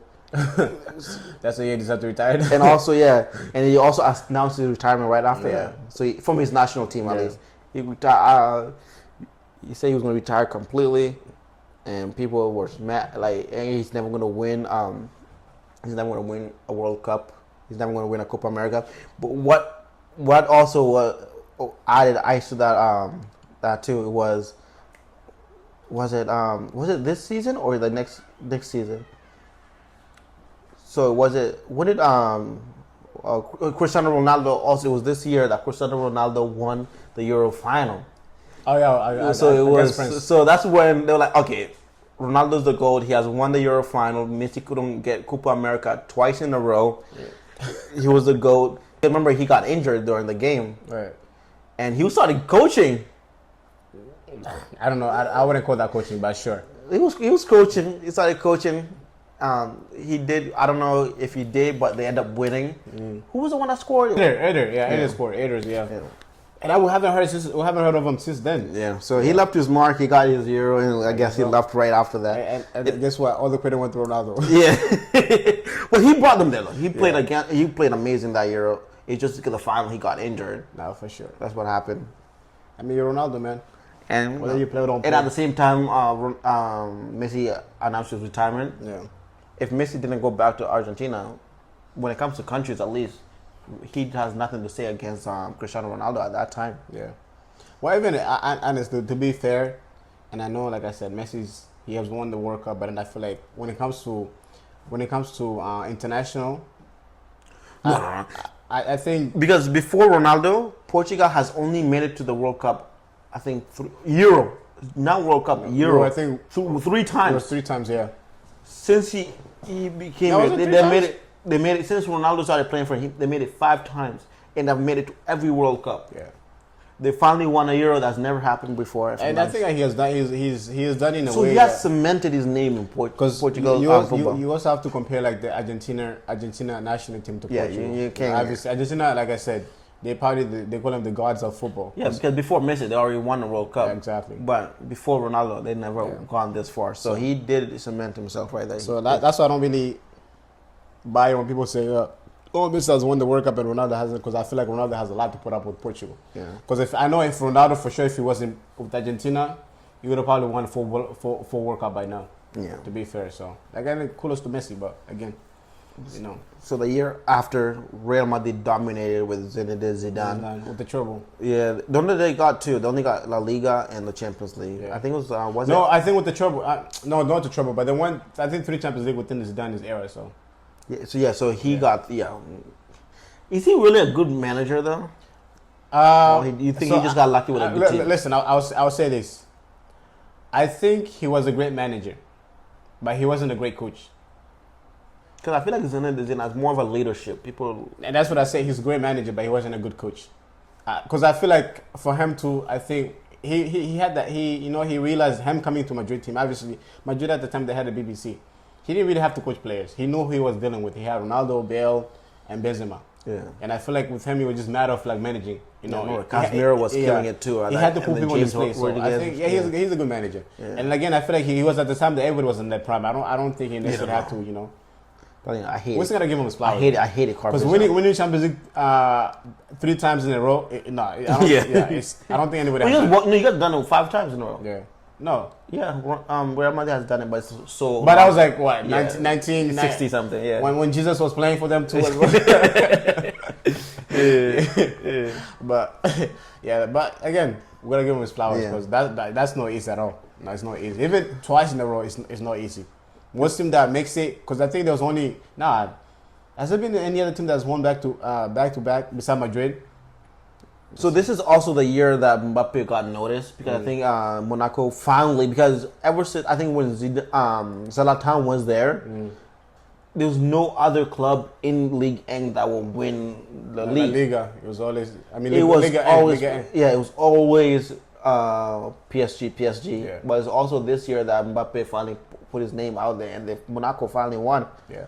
Did you remember that? Like, did you remember like when you saw Mbappe? I think he scored 4 goals. Against who? I think I did. I don't remember watching Mbappe play for Monaco, and I think I can't remember which game it was, but it was one of the Champions League games that I watched that he was playing. And at the time, that's the time we were just starting to know about Mbappe. And at the time, I think he was 17 years old. And bro, when I say, trust me, Mbappe, he just had as much hype as Neymar when he was about to sign one of the big league. Yeah. It was this year too. Dembele too was the name got out there. Dembele was another one too, especially 2017 when he moved to Borussia Dortmund. Yeah, that was one of the most exciting players. And I think this was also the years when Di Maria left and went to Man United. So I remember before one of the worst mistake ever. I remember when he went to before he went to United, Barca was saying wanted him. So in the clause that when Real Madrid traded him to Man United, he got a red card. Oh my gosh! He got a red card. Who? I think one of the Benfica player. Who got a red card? One of the Benfica player got a red card. That I think what's his name? Second yellow, yeah. Damn.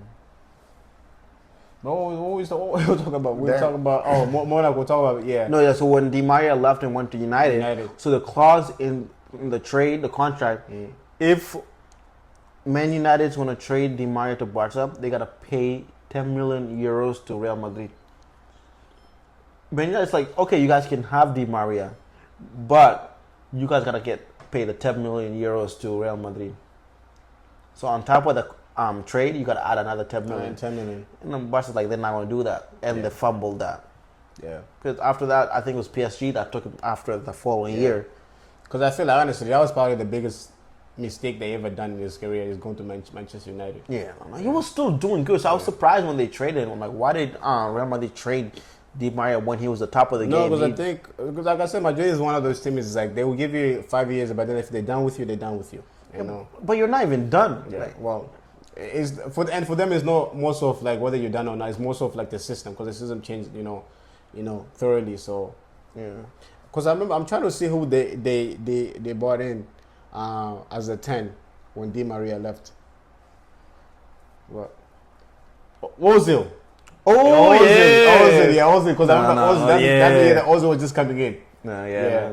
Because I think Ozil came into Ozil was Ozil. Yeah. He got his number 10 right there. Which makes sense. Like I said, Ozil was another creator too, and they had a similar style. So there's no way you're gonna have Di Maria. Ozil's and nice, you're gonna have man. Ozil. Yeah. So yeah, that was another player too that I liked watching too. So he gave a lot of goals to Ronaldo, or I should say the BBC. So, but yeah. So it's also like Modric also started playing very well. It was this year. And I think he also was nominated for Ballon d'Or, although, nobody could win around this time. For 2018. But he got it. This is before the World Cup. That's going to happen next year. Right.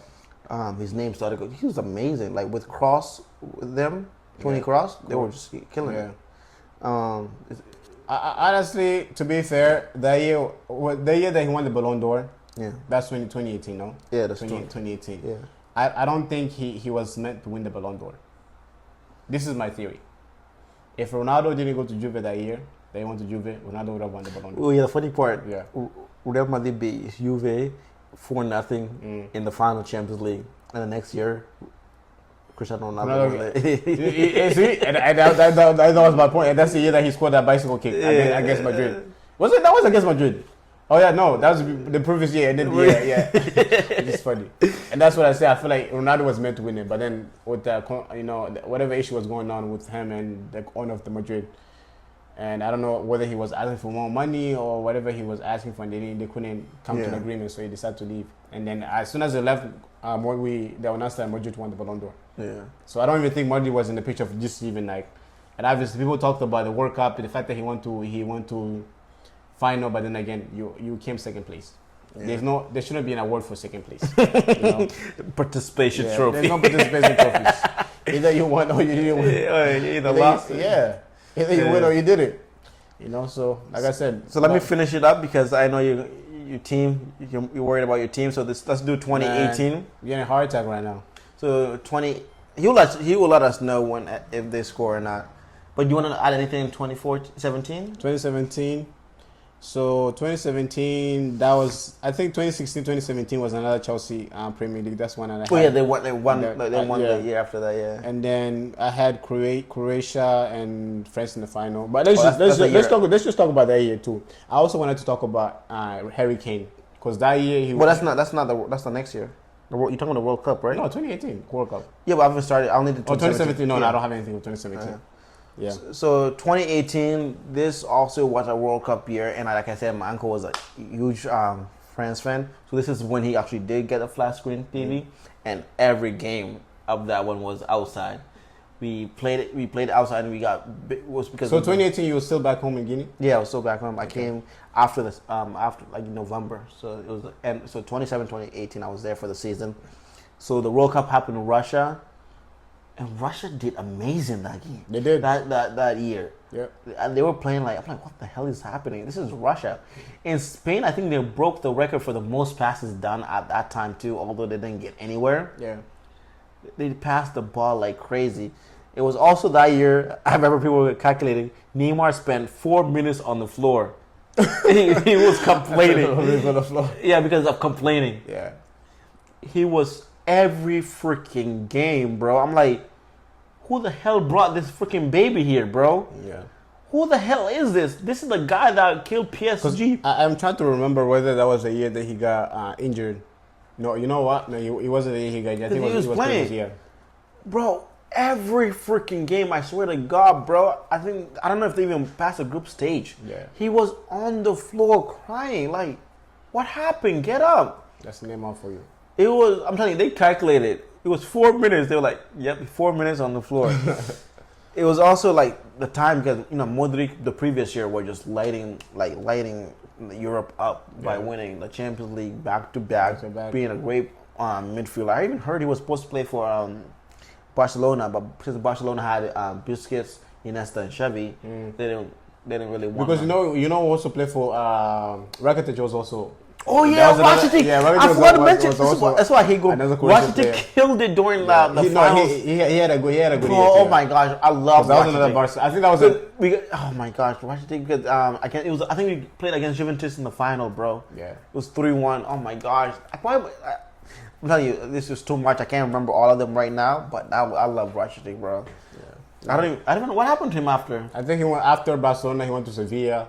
And then after Sevilla, he went to Saudi. He's playing Saudi right now. Yeah, so, yeah. But he had a great year in Barca. Back to back. He had a great year, and I think he was probably the backup. Yeah, and then he proved everybody wrong. He scored in the final, bro.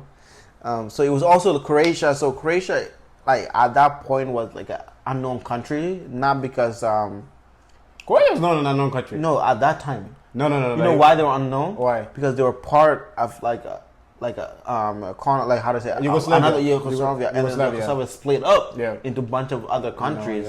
So people like with Kosovo and all. So people like just imagine like Congo. Well, Congo is a bad example. Let's just say Nigeria, or maybe we should say Mali Kingdom. Let's just say Nigeria, and then just split up, and then one of the countries they decided to call themselves. No, but that's what I say. We should say that Mali Kingdom, because the Mali Kingdom, all the countries split up. There used to be a bunch of like Mali, Guinea, all the other. Yeah, so people like, what's this? A country that's split up that has been, like, I think it was war. Is this the? Wait, Benfica's on the attack. Oh, that would have gone in. 99 where is it going? Yeah, but no, it was a good 2018 was a year to remember. And the only I felt bad for Croatia because France that year.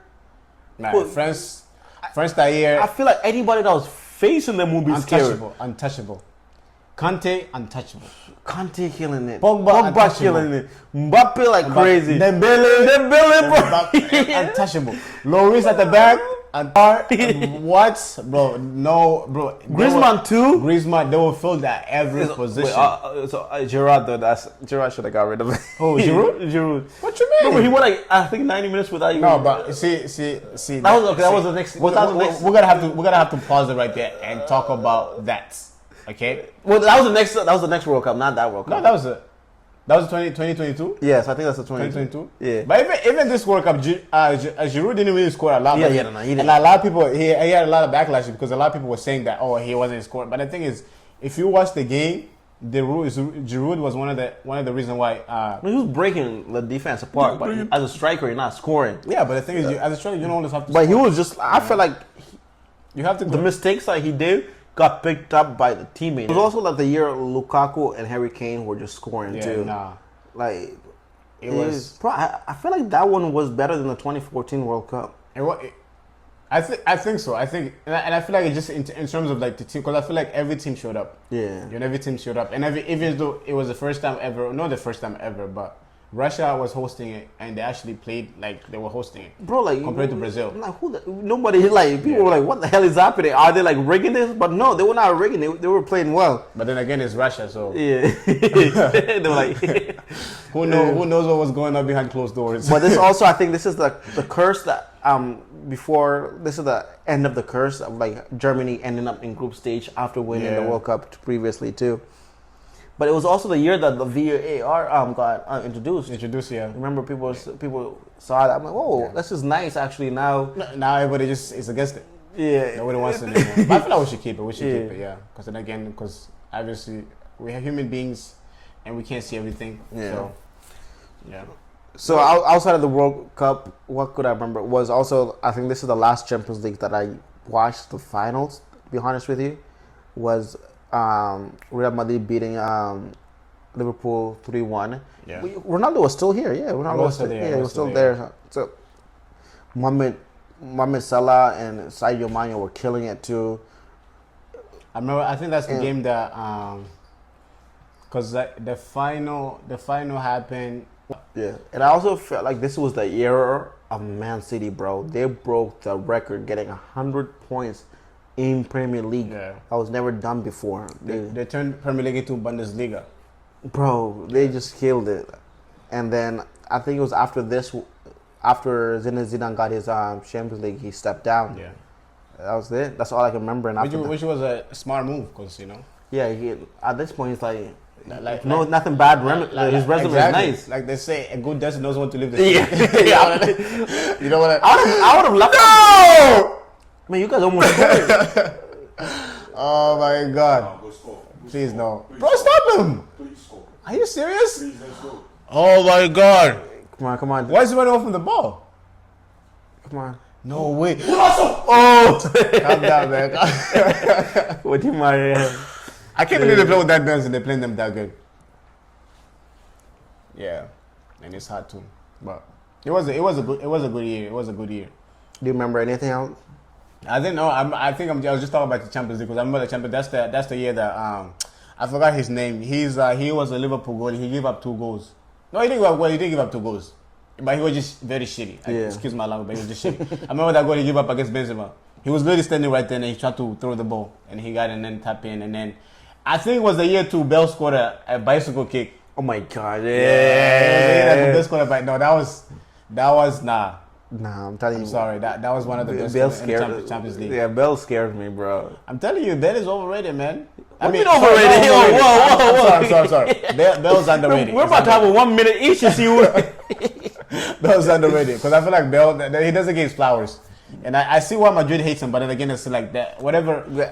You're gonna tell me what happened after that, because from being one of the most loved to what happened, one of the most hated. Yeah, you're gonna let me know what happened that next week. Nah, of course. But do you want to add anything, because this is all I can remember within that.